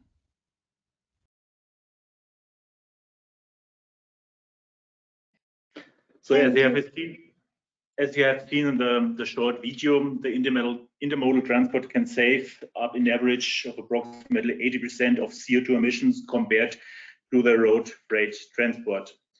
And with the increase of use of sustainable energy, the future of rail will be even more environmental friendly than it's already today. With climate-friendly transport products, so we as Commiverkehr, we are running over 170 trains per day in Europe with our intermodal network from Scandinavia to Italy, or from west to east, from Spain to Turkey. And we also connect ferries in our network. And also we support clients with our CO2 calculator, which you have seen. I think this is a good base that the companies can move the goods from road to rail. And we also support new clients which are focused in the past on the road with our so-called Combi Coach. So we help them to understand how combined traffic is working. Intermodal transport is the low-hanging fruit to achieve the climate protection goals in Europe and make our world better day by day. Thank you for your attention. Thank you very much. And then it's now time for our last speaker of this panel discussion, Daniel Feder, CEO of CFL Terminals. Hello from Luxembourg. So I think I hope you can see and hear me. You can see. I was asked to talk a little bit about our experience with our terminals towards a low, respectively zero emission intermodal terminal. So just to give you a little bit in forefront some information about our terminal, we are a railroad public intermodal terminal located in Bettenburg, Luxembourg. Our infrastructure consists of 6 tracks, 700-meter lengths, and which 4 are under the cranes, and we're using 2 tracks for the rail motorway platforms. We are a highly digitalized terminal using photo grids for trucks and trains at the entrance and the exits of our terminal. This highly digitalized digitalization got also a positive effect now during the COVID period, as we are quite completely a contactless terminal as well. In terms of volume, our forecast for this year is around 210,000 TEUs. We are quite atypical terminal in that way that we are handling 2/3 or 66% of semi-trailers and 33% containers swap bodies.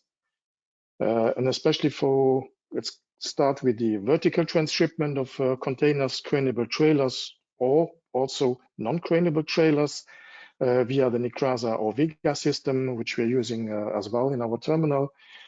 All our gantry cranes are powered by renewable energy, meaning green electricity. We are reducing the energy consumption by regenerative braking and during the load process. It is foreseen in the implementation of the remote operating systems on all our gantry cranes next year, which will allow us hence to improve efficiency and thus reduce energy consumption. That's as far as the vertical transshipment is concerned, but on the other hand, we are doing also horizontal transshipment of non-craneable trailers, which we should not forget makes more than 90% of all the semi-trailers driving around in Europe, which we handle with our rail motorway platforms via the LAW technology. With this technology, we have already experienced since 14 years, positive experience, and the rail motorway platforms are also driven by green electricity. The basic advantage of this technique is that it's 3 times faster in terms of transshipment versus doing the techniques used in vertical handling. As far as our terminal tractors are concerned, so in short-term replacement of all our diesel terminal tractors, fleet by electrical tractors is foreseen within the next years. I think they are commercially already offered on the market.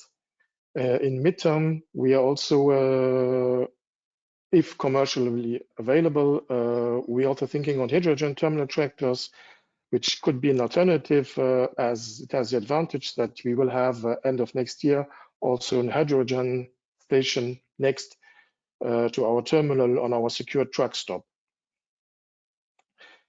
Some words maybe about the reducing of the operative efficient infrastructure that we put in place.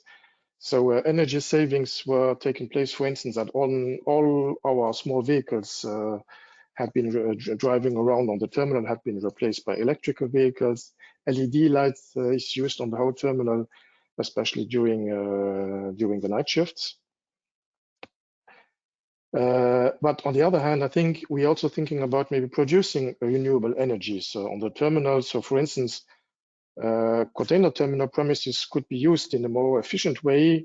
The photovoltaics has recently become economically interesting again and could be implemented on suitable areas on container terminals. Example given on fixed on the roof of the technical buildings or on the semi-trailer facilities. And finally, also in terms of our employees, I think we're thinking on our staff as well. So we have the possibility since 2020, the Luxembourgish government decided to make the public transports, train and buses free of charge, which allows all our major variety of our employees to join our terminal via a bus stop, which is just next to the terminal, and hence by this also reducing energy in a more alternative way. I think, thank you for your interest. Thank you very much. So very nice examples of a lot of energy saving. Now, I would like to remind the audience that this is the time for questions. You've already posed a lot of questions. Thank you for that. We're first going to the poll, and then we'll see if the speakers can answer those questions. So the poll is, which decarbonization solution seems the surest bet in freight transport? And this time you can only choose one answer. So please go ahead and take your time to answer this poll.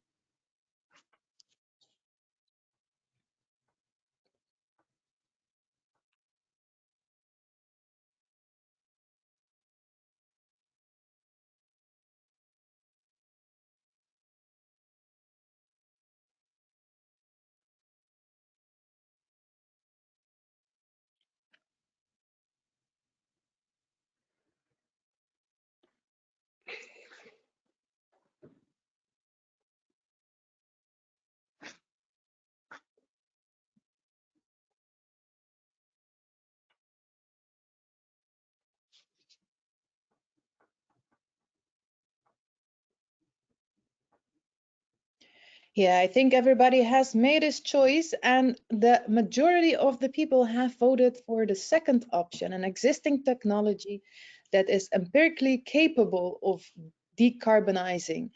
And that is interesting because that means that we have a lot of confidence in what is already out there.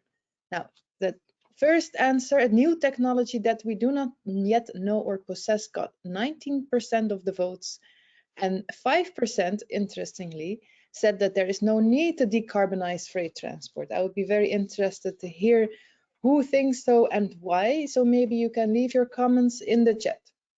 Now, I would like to turn to some of the questions for the panelists. I hope everybody is still there, and please unmute yourself when you want to answer. I first have a question for Alexander Oaks. I'm turning to it right now. I would like to ask Mr. Ox to reflect on the pledge in the new German coalition agreement that proposes to exempt trucks performing combined transport road legs from road tolls up to the first 50-kilometer stretch to and from the terminal. Mr. Ox, could you please reflect on that? What do you think? Yes, thank you for the question. Yeah, the new coalition agreement based on more points what will support the intermodal transport here in Germany. The first one is more investments in the rail tracks and also in the digitalization of the tracks. The second one is also to invest or to support the investments in the container terminals. Also a good base for shifting more volume to the tracks. And the last one, you ask the 50 kilometers around the terminal. I think we have positive signs for the combined traffic here with the new coalition agreement. Positive signs, and can you explain why this is this last thing is positive? Once again, please. Could you explain why you believe this last point 3, is a positive factor? Because all the 3 points what I present helps to shift volume from road to rail. Yeah. So all right. The government will support the intermodal transport here in Germany, and that is a good sign for us all and for the intermodal operators, and also for the market, and also for us for the future. Okay, very positive signs there in Germany. I do have some questions from the audience for the other panelists. We currently see IT platforms coming up, allowing to book remaining capacity or slots on trains, and thus increase efficiency of combined transport. Are especially the large operators willing to participate and share their capacities on these platforms? Maybe this is a good question for Mr. Groys from Metrans. Mr. Groys, are you still with us? Yeah, I'm here. You can see me now? Yes. Yeah, I think these platforms are very interesting because this is an additional possibility to get more combined transport, more transport from the street to the rail, and to have more full trains. Okay, so would you be willing to participate? It depends. We have to check all these platforms, and we do. Okay, so we're going to see about that when it's realized. I hope this answers the question a little bit.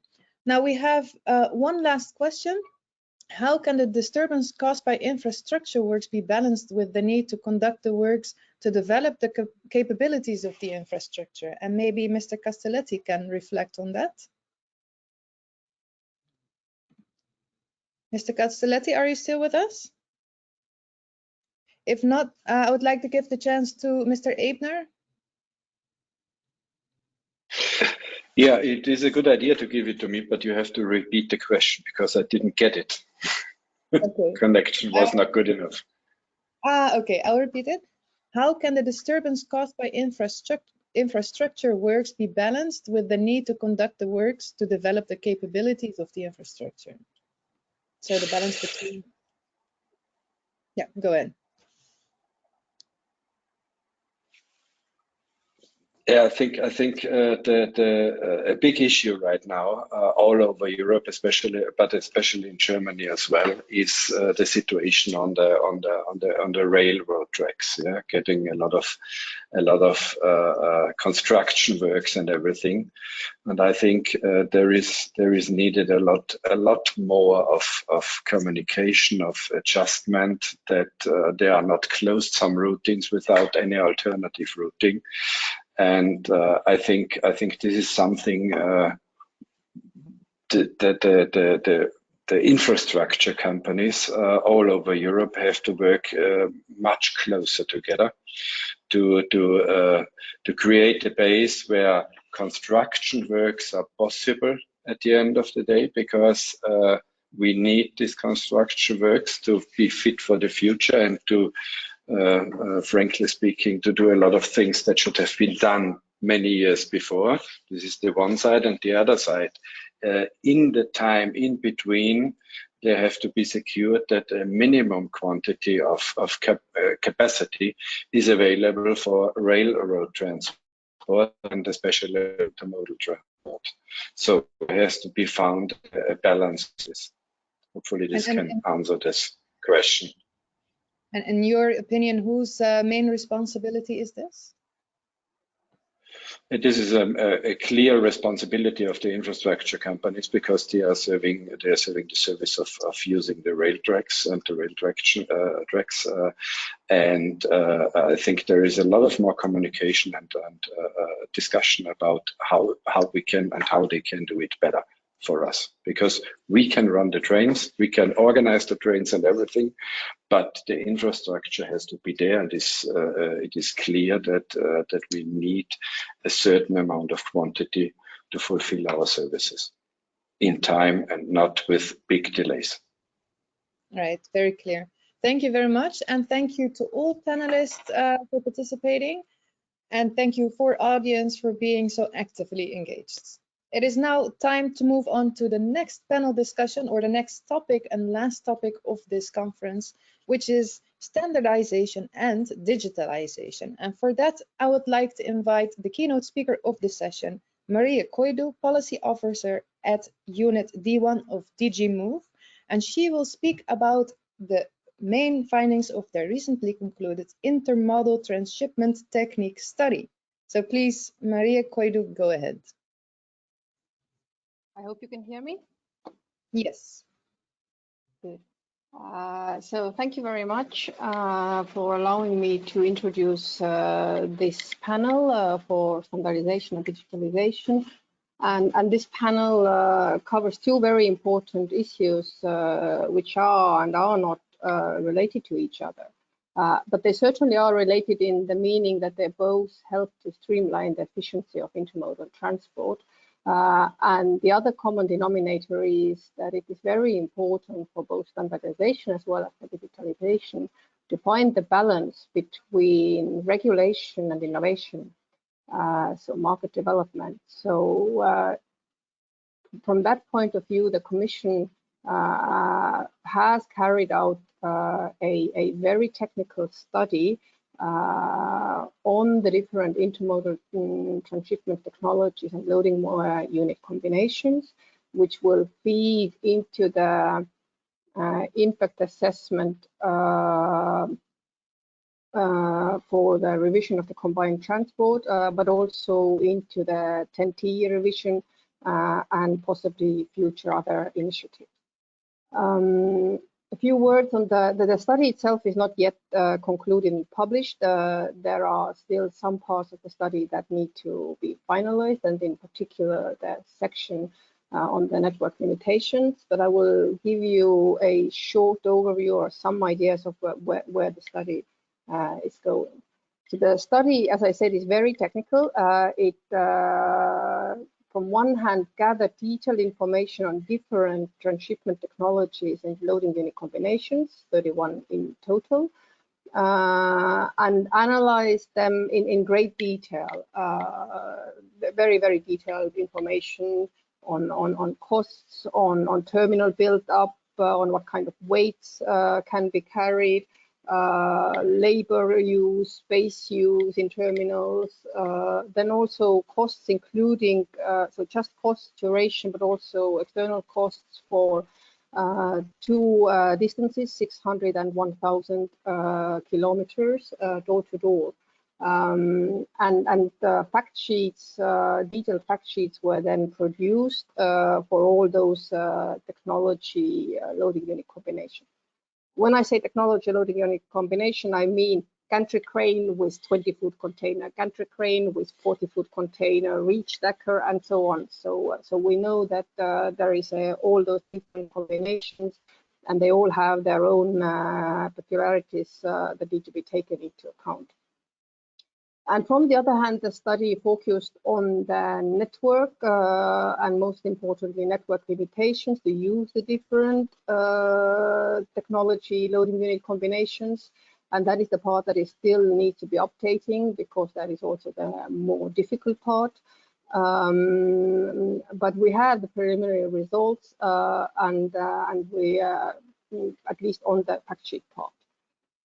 It's not actually surprising in the sense that intuitively, I think many of us knew the outcome of which technology combinations are more competitive and cheaper than the others.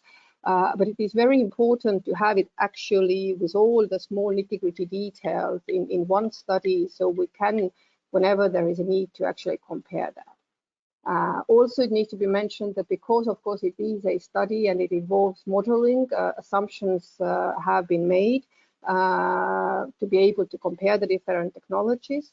And that means that for the shippers, they will probably not be able to use the study one-to-one for their operations to know what is the cheapest, because it depends, the outcome may be different if they have a different type of goods, different weight. It depends also, I think most importantly, the competitiveness of many technologies depends on whether in the terminal that it's close to their destination or starting point actually is available. So some of these things are not directly usable for the shippers, but an average or a generalization level with the model that allows the comparison between the technologies as well as the road only has been attempted. And as I said, it's not hugely surprising. We see that when we look at the cost only, none of the intermodal technologies is actually competitive with road-only transport on 600 kilometers. While on the 1,000 kilometers, actually majority are competitive. And there are some which actually are more expensive even on the 1,000 kilometers. Again, container transport is more competitive while on the price side, while semi-trailers, and in particular non-craneable semi-trailers, are more expensive. And I am, of course, generalizing here. Once the study comes out, everybody can see the exact detail. On the duration, it is a bit different. So if we look at how long it takes, and that, of course, takes into account the handling time in the terminals. And there we see the opposite, the full trucks and the non-craneable, so horizontal transshipment of non-craneable semi-trailers is actually faster. As was just mentioned by the previous speaker. And that, of course, then when we look at the combined indexes will be reflected. Then there was a index compiled for the general competitiveness of the technologies. And as the indexes go, one can always wonder whether the weights assigned to different sub-indexes are perfect or not. We have, so the contractors have given their best effort, and with that we come to the same conclusion on the general competitiveness that on 6 kilometers, all technologies are less competitive than road transport, and when it's 1,000 kilometers, essentially, and I'm now simplifying, the gantry crane and reach stacker with different loading units is competitive with road transport, but not necessarily the other technology. And maybe finally, we also had a section on the cost with the externalities included. And again, to no huge surprise, for 1,000 kilometers, all intermodal combinations have lower cost than road. And for 600 kilometers, most have actually lower costs together with external costs. But some operations are actually still more expensive, and these are the same where the costs were more expensive, but also inland waterways have higher external costs. Also maybe when we looked at the total system costs, which included the external costs, and there only 2 technologies are more expensive than the road only.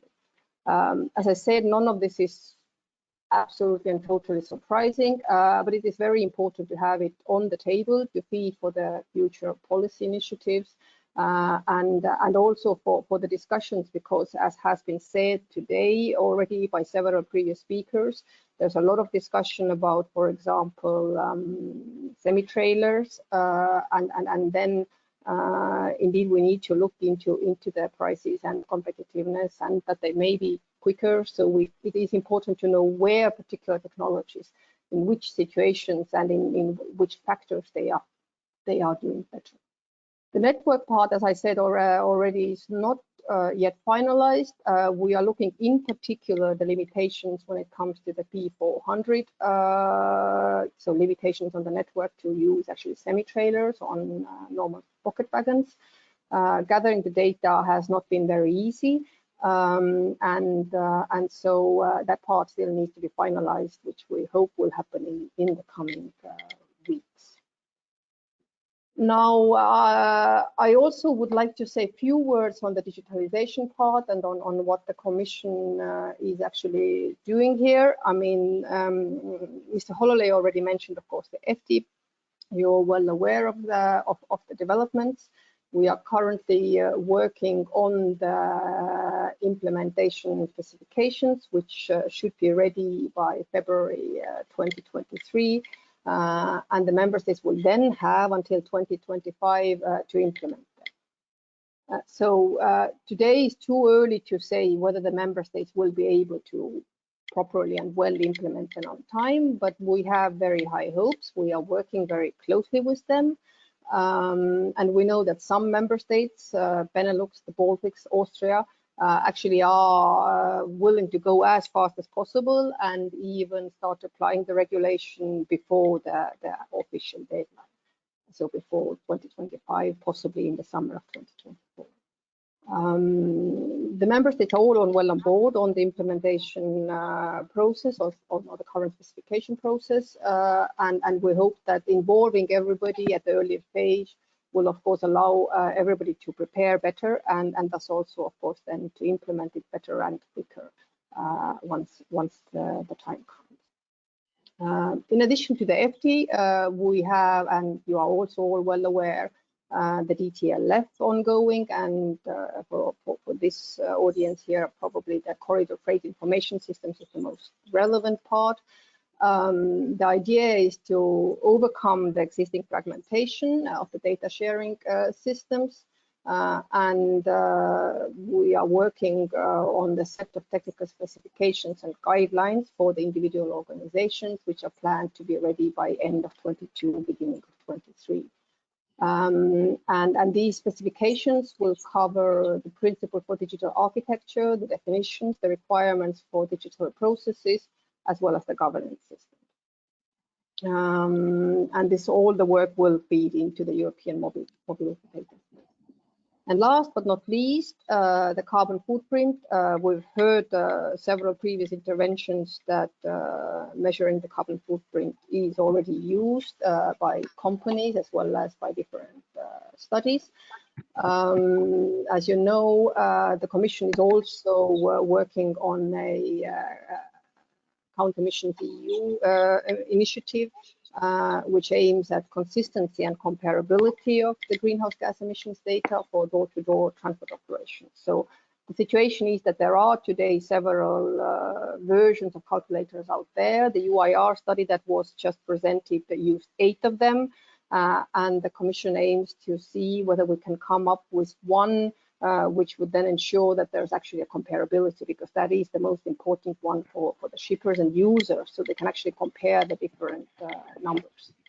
The impact assessment starts very early next year and includes obviously public consultation, and I urge everybody to actively take part of the public consultation.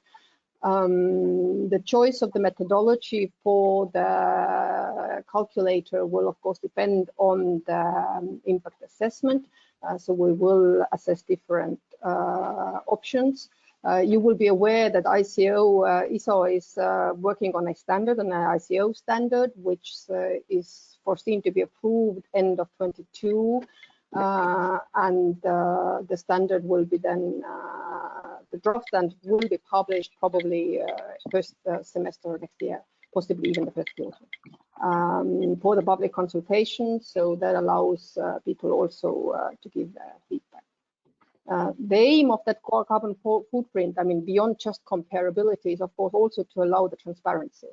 And why I'm saying that is that I think a lot can be done with different regulatory measures. A lot can be done with support measures, but a lot has to come from the shippers and the users as well. They have to know what is actually the outcome, what is the result of their choices, and they cannot do informed choices if they don't know. May I ask you to come to a conclusion, Ms. Yes, I am. So that's the very most important aim for that. And the initiative is planned in the Commission work plan for 2022. But I have to say already that this is an ambitious plan. And that was it. Thank you very much. Thank you. And Rolf Jolly, you already completely ready to announce the next panel discussion? Yes, definitely. Thank you, Maria. Thank you, Marjorie.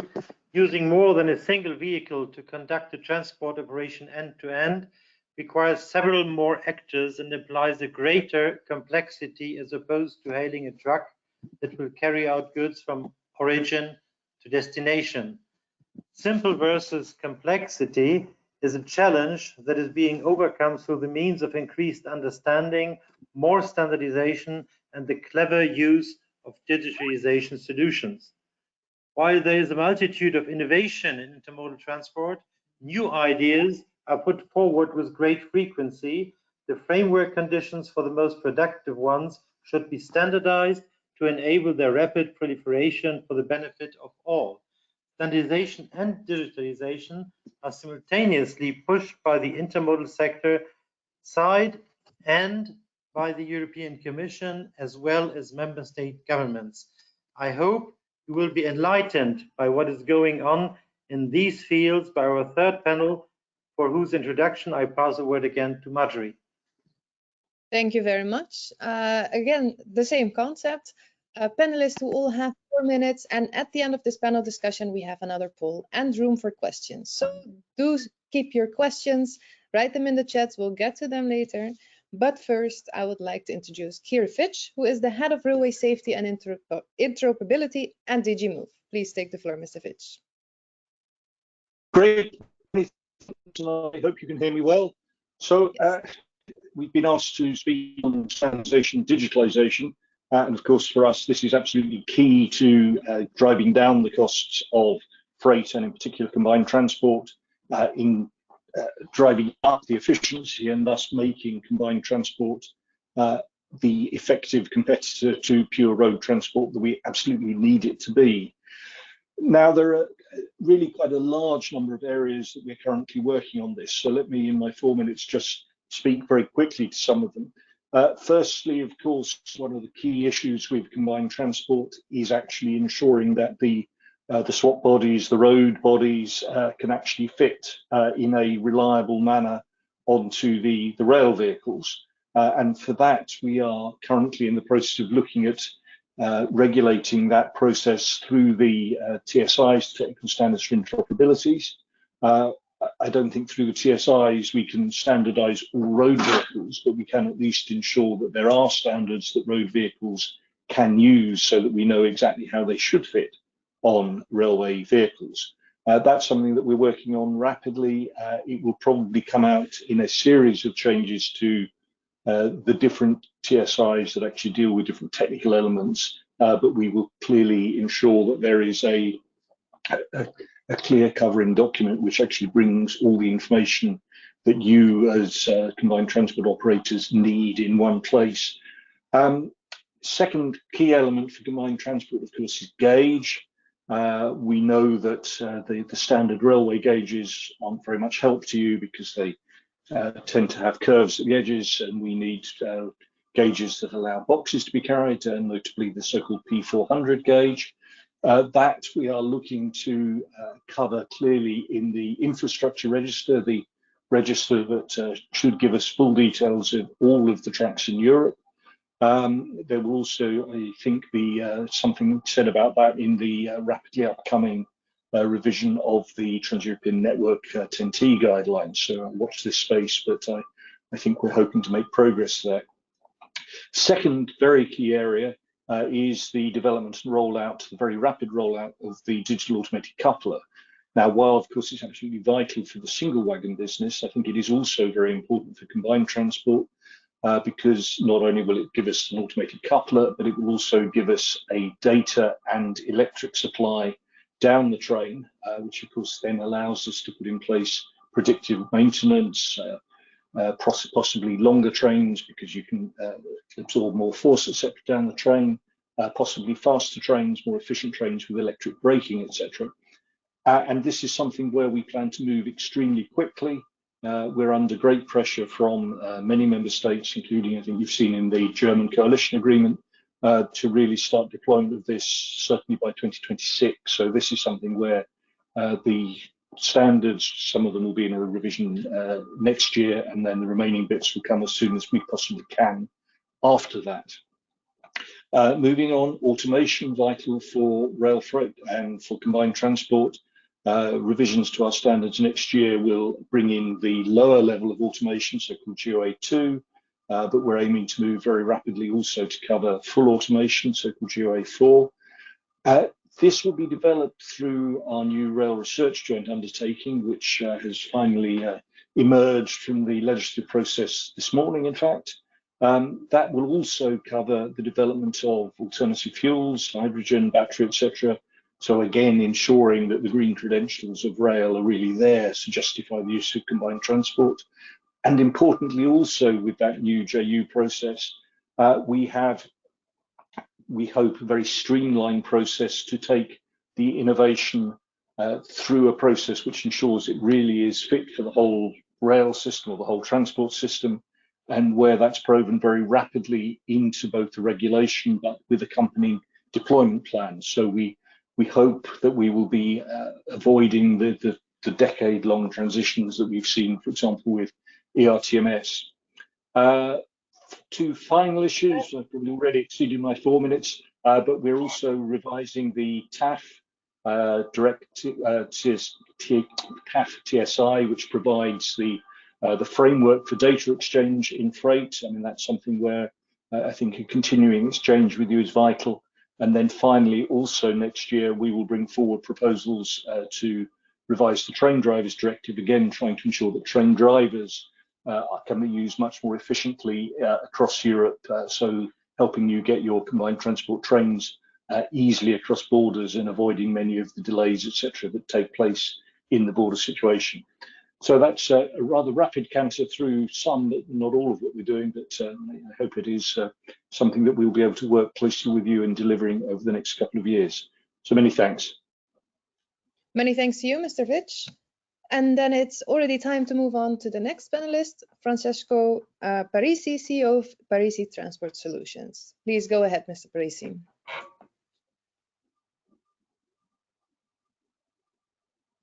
We do not hear or see you. I think you've muted yourself. Can you hear me now? Yes. Okay.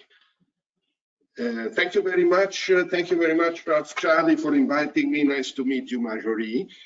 My contribution will not be a technical one on standardization and digitalization, but a practical one based on 40 years experience as a freight forwarder, 30 years as a terminal operator, and the last 15 years strongly involved in intermodal sea rail. And as a freight forwarder, we exposed my whole life to all different transport modes. I would like to start by saying that the rail segment of intermodal transport is absolutely the most complex. And this has been touched also by Member of Parliament Barbara Thaler and a few minutes ago by Rav Charlie. It is for sure the one which involves the largest number of actors involved and that need to be coordinated. And the other issue is that it is one with the most constraints in terms of capacity. There is no comparison with almost unlimited capacity at sea or in the air, and enormously larger capacity for road transport. And this shows, in my opinion, the clear need of bodies like UIRR working to improve the conditions for efficiency and growth, and shows also the need of particular attention from the political institutions of our territory to intermodality. And having said this, I would like to express one concept which for me has been very important in many years, that is the geographic configuration of Europe, which is very different from all other continents, and characterized by the presence of various almost closed seas, the Baltic, the Mediterranean, the Black Sea, huge peninsulas, the Scandinavian, the Hispanic, the Italian, the Balkans, and big islands, the British Islands, the Western Mediterranean, Eastern Mediterranean. And this, in my opinion, implies that if we talk about market for intermodal transport, we have to think more holistically and include not only rail and river, which is common, but also sea transport, short sea and intercontinental sea transport. I personally consider it a mistake to keep separate, if not out of discussion, concerning intermodality sea transport. My greatest experience is intermodal generated by first and last mile by road, and the longer distance, a combination of rail and sea transport between Eastern Mediterranean and Central Europe, via the Adriatic Sea, specifically via my hometown, the port of Trieste. The European Union has recognized this by extending a few years ago the TEN-T corridors to the major external borders of the European Union, the seaports. And I therefore recommend that progress in standardization, or better to say interoperability, should take into consideration both rail and sea transport, and sea transport both in ro-ro and lo-lo type of operation. I have been pushing for many years to find the best solution to combine on rail transport both continental and maritime traffic, but have seen actually little if no progress. The combination should allow to increase, in my opinion, the critical mass to allow the higher frequency, which is, in my opinion, the single most important factor to become competitive with the on-road transport. And I have another two issues which I consider extremely relevant and would like to mention here for the growth of intermodal system. And they are the following. First issue. Because we have actually time is up. So maybe... Run out. I do it very quickly. The first is the matter of open trains compared to company trains. I think the institution should favor open trains, which are the only way to allow a bigger access to the market. And also Mr. Schumer mentioned something which is in that line. And the second issue is the shunting in many terminals. I understand that shunting can be assigned to an exclusive company for reasons of coordination and safety, but if that is the case, there must be a lot of attention that the company which is performing the shunting is not abusing of a dominant position. I think shunting cannot become a business per se. Shunting expenses can kill intermodality, and the new terminals must be designed in a way that the rail undertaking performing the long distance can shunt directly into the terminal. Okay, I finished here since my time has run out. Thank you for your attention, and I will listen to the other panelists. Thank you very much. Thank you very much. And we're now moving on to actually somebody in the same town as I am, Maurice Jansen from the Erasmus University in Rotterdam. And he speaks on behalf of the EU-funded Planet project, which looks into intermodal traffic between China or Eurasia, the Eurasian corridor, so Europe and China. Mr. Jansen, please go ahead.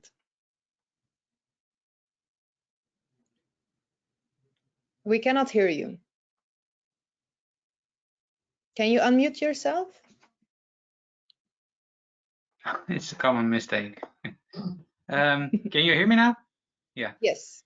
Okay. Yeah. Nice to be part of this summit, and I heard some very interesting presentations and pitches today.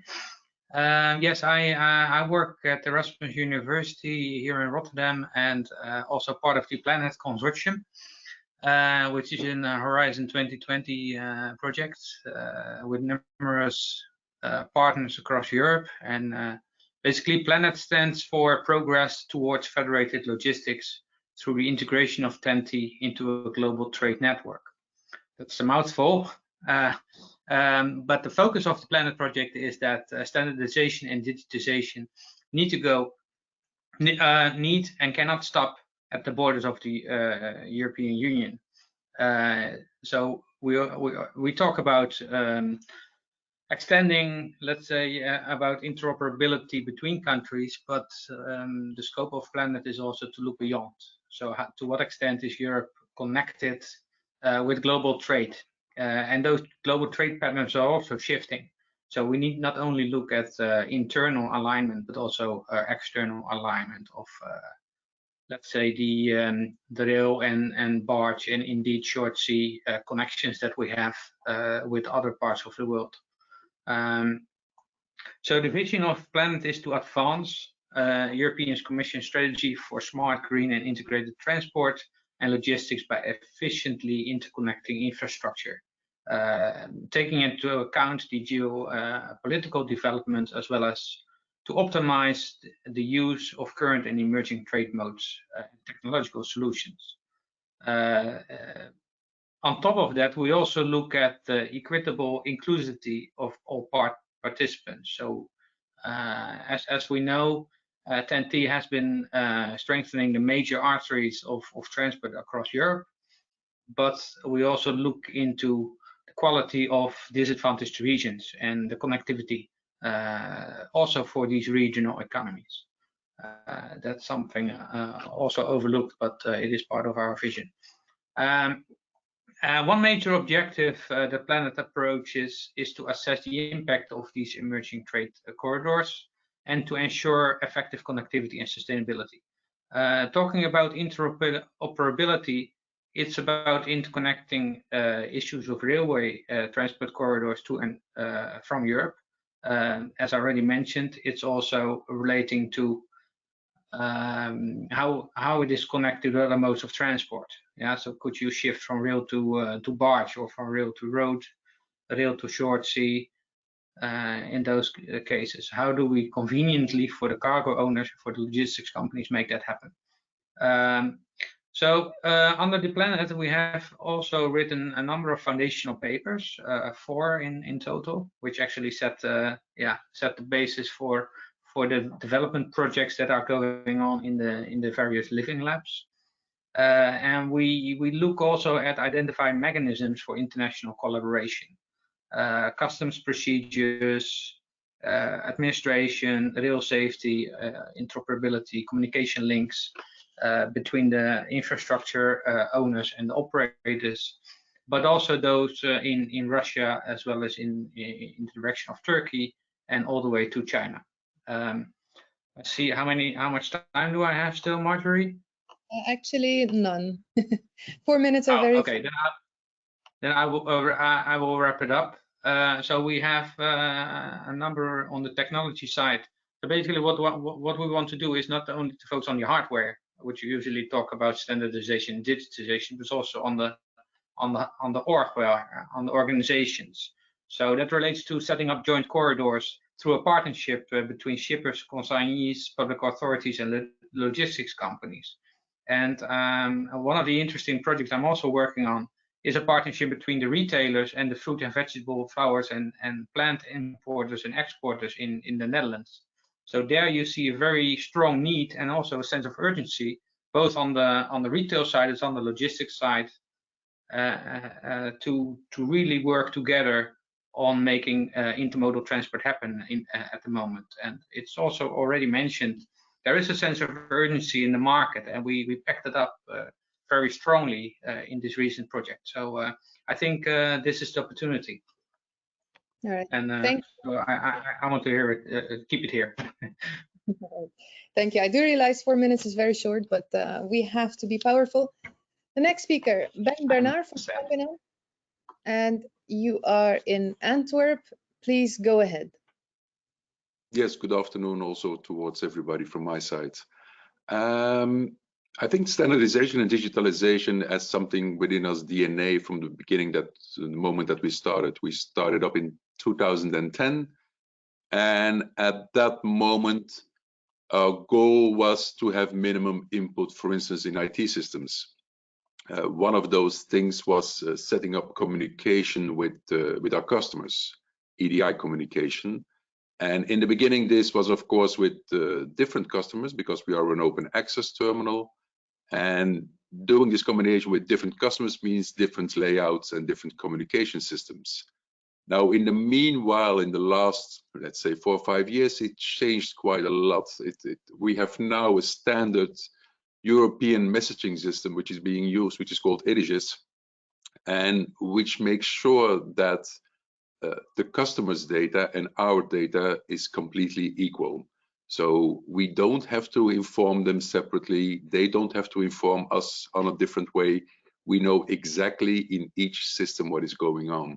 And I think this helps a lot in the productivity of a terminal. Since you do not have to do the communication externally, and you can do this by EDI communication, it helps a lot. Not only that, but I think also it's very necessary to make sure that all the other actors can prove or can benefit of the EDI communication and communication as a whole. One of those other things is, for instance, that on truck drivers, when they visit the terminal, they can pre-announce themselves, making sure that the data is already in the system and that the administrative handling on the terminal is much faster. Of course, it is a small effort, but it gives them also feedback. And one of those feedbacks, I think, it's quite important also, is, for instance, on KPIs on terminal activity, actual terminal activity. Everybody can see at the moment what is going on, how it's functioning, and so on. So dwell time of trucks, how fast are they getting in and out?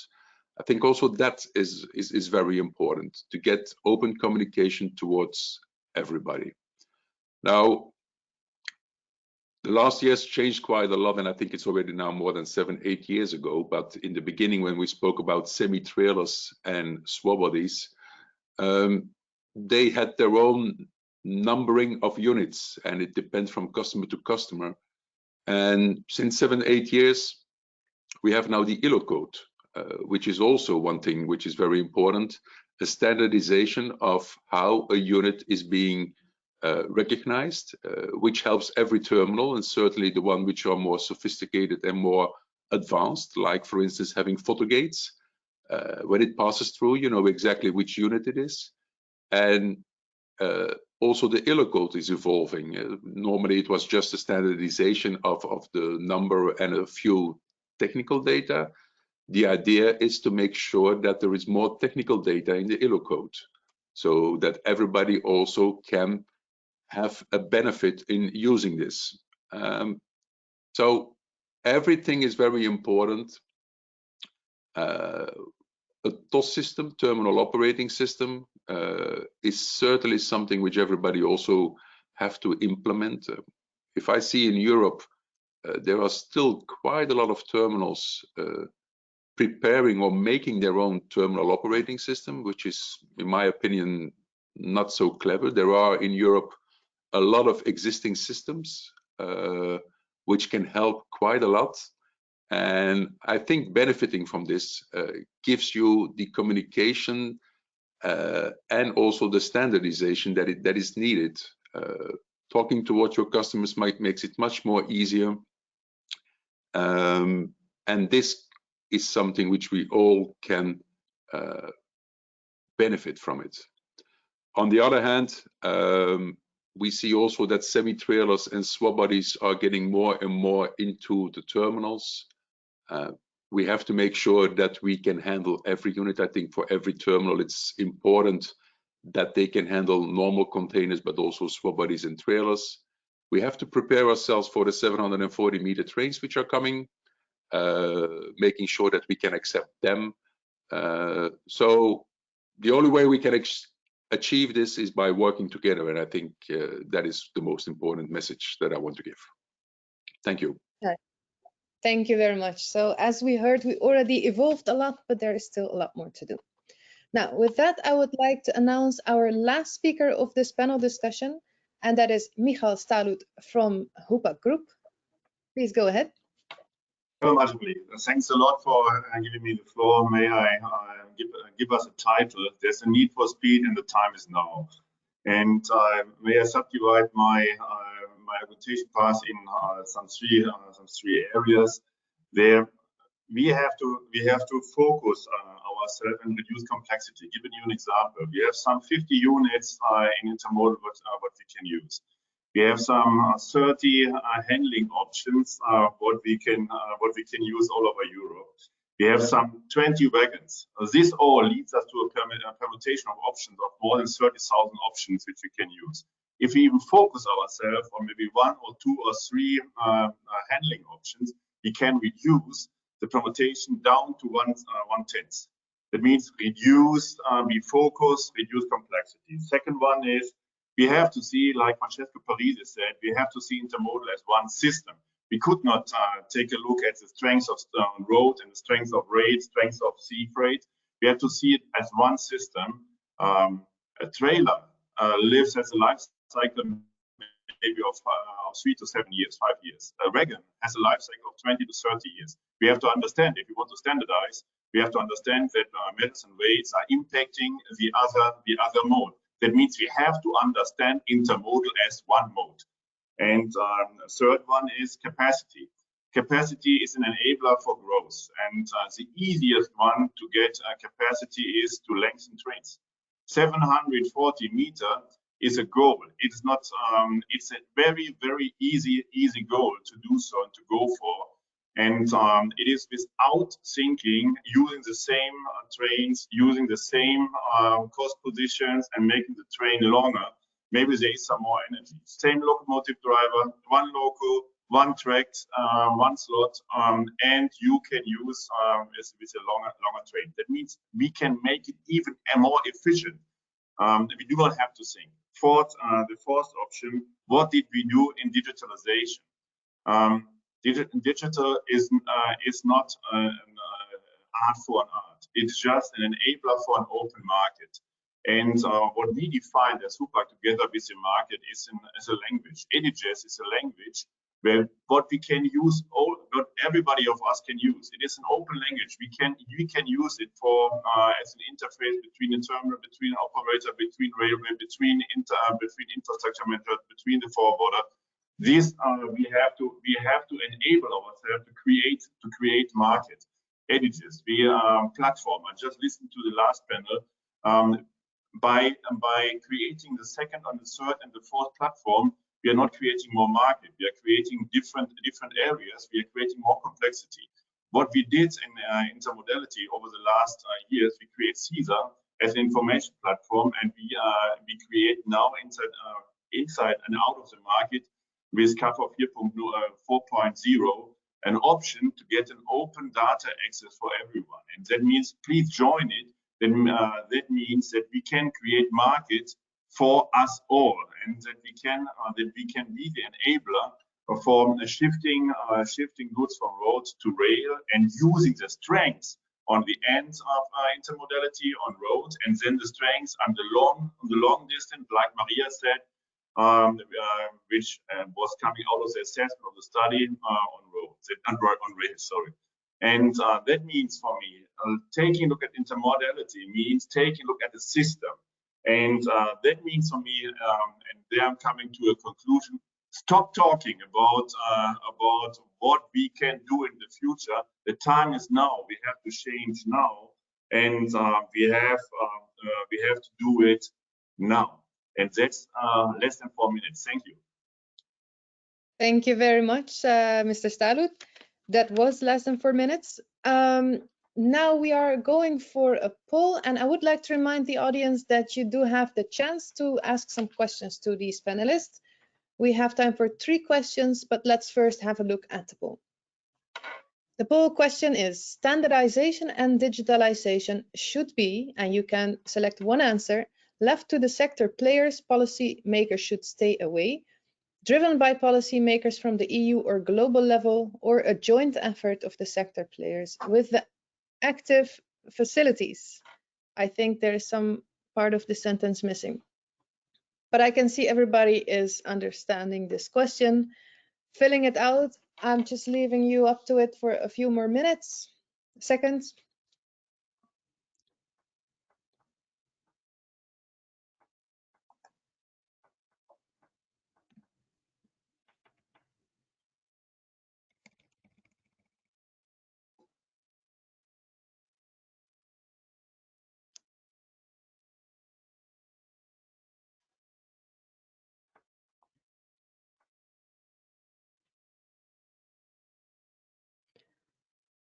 So as you may have expected, nobody, or at least a very small number of people, 4%, believes that it should be left to the sector players and policymakers should be left out completely. So that's good news for the policymakers among us. Now, the majority of the people believe that it's a joint effort of the sector players with the active facilitation and support of policymakers. That was 83%. And 30% believes that it should be driven by policymakers from the EU or global level. So there is a lot of focus still on policy, but it should be a joint effort. Now, there is some room for questions from the audience. And allow me please to have a look at what is coming in. So Bernard actually mentioned that there are a lot of terminals that are still developing their own terminal operating system, and that is surprising because there are so many around. Mr. Stalit, what do you think of that statement? It makes always sense to take a look at each facility, and maybe one facility has some special need for special thoughts, but I would say, and if this is the conclusion of what this is behind your question, even if we can bundle forces with various terminals, we can even invest in one language between the cranes and the door opener into market, because this is TOS is the door opener also into market and the language between the cranes, and this is not done differently in Warsaw compared to Rotterdam and compared to Antwerp, I would say, if this was behind the question. Okay, all right, that's very clear. Now, we asked a question in the last panel, but I would like to pose it again in this panel. We currently see IT platforms coming up, allowing to book remaining capacity and slots on trains and thus increase efficiency of combined transport. Are the especially large operators willing to participate and share their capacity on these platforms? And for that, I would like to ask Mr. Parisi. Maybe you can answer that question. Well, this is more a question for an FTO or a rail undertaking. I think my impression is that each operator is quite jealous of its own system, and I don't know if there is if they are ready to share a single platform. But for sure, one of the things I can say is not only a matter of booking, but also you know, the information about the available intermodal services is not readily accessible. It's much.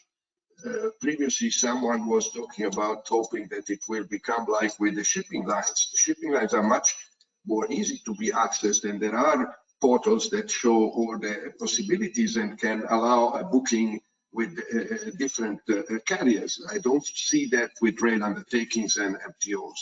Maybe there must be some further progress on that in thinking and cooperating. I see a lot of nodding. Mr. Stalit, do you want to respond? I would respond. First of all, what And this platform is not giving us a next opportunity. There are so many platforms we were using.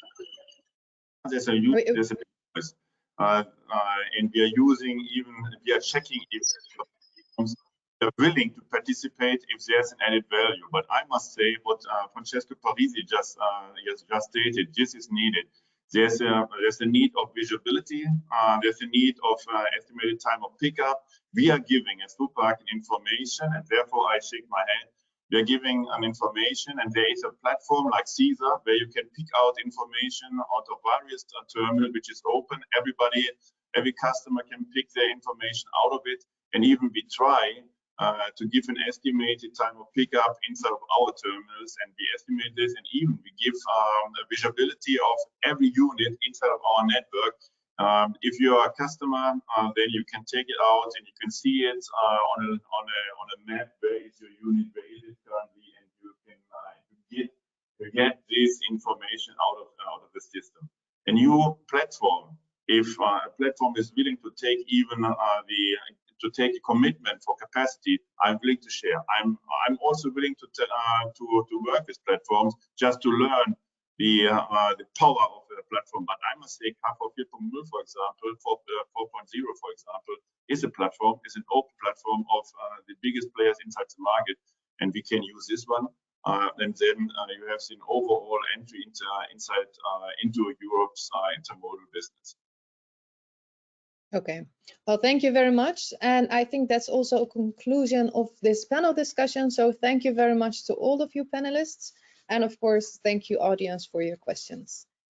And that means we have now reached the end of the summit, but not until Rolf Charlie gives us some concluding remarks on today.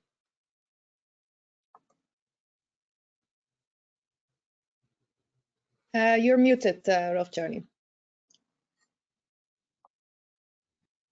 Dear friends, can you hear me now? Yes. So, dear friends, thank you very much for this lively and interesting European Intermodal Summit. We all have to work together. This is one takeaway. Intermodal is one system. This is not new, but this is very important.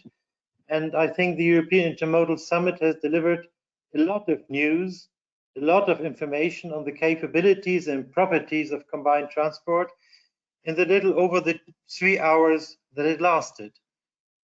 I hope you agree with me on that.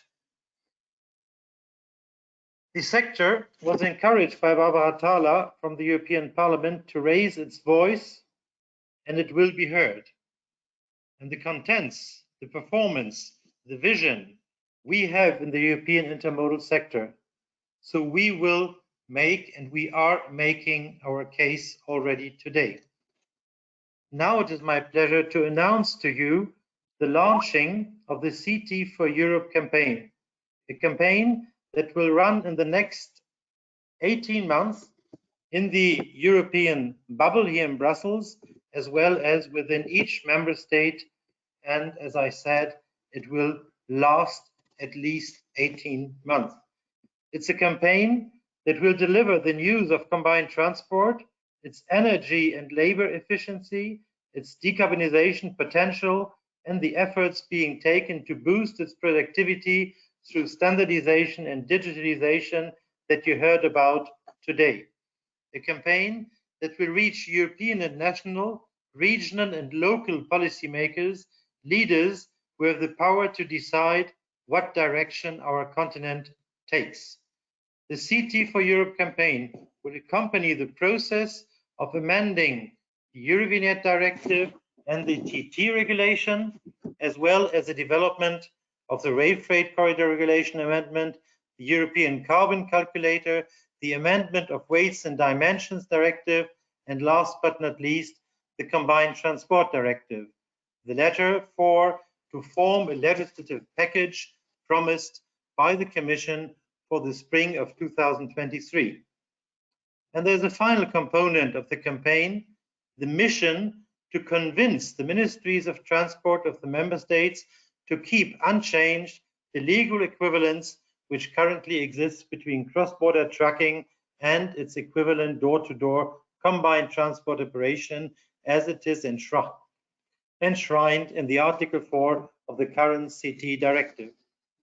UIRR, our national peer association supported by CT operators, transshipment terminals, rail and logistics actors, and of course the shippers, will bring the word to as many ears as we can over the next 18 months.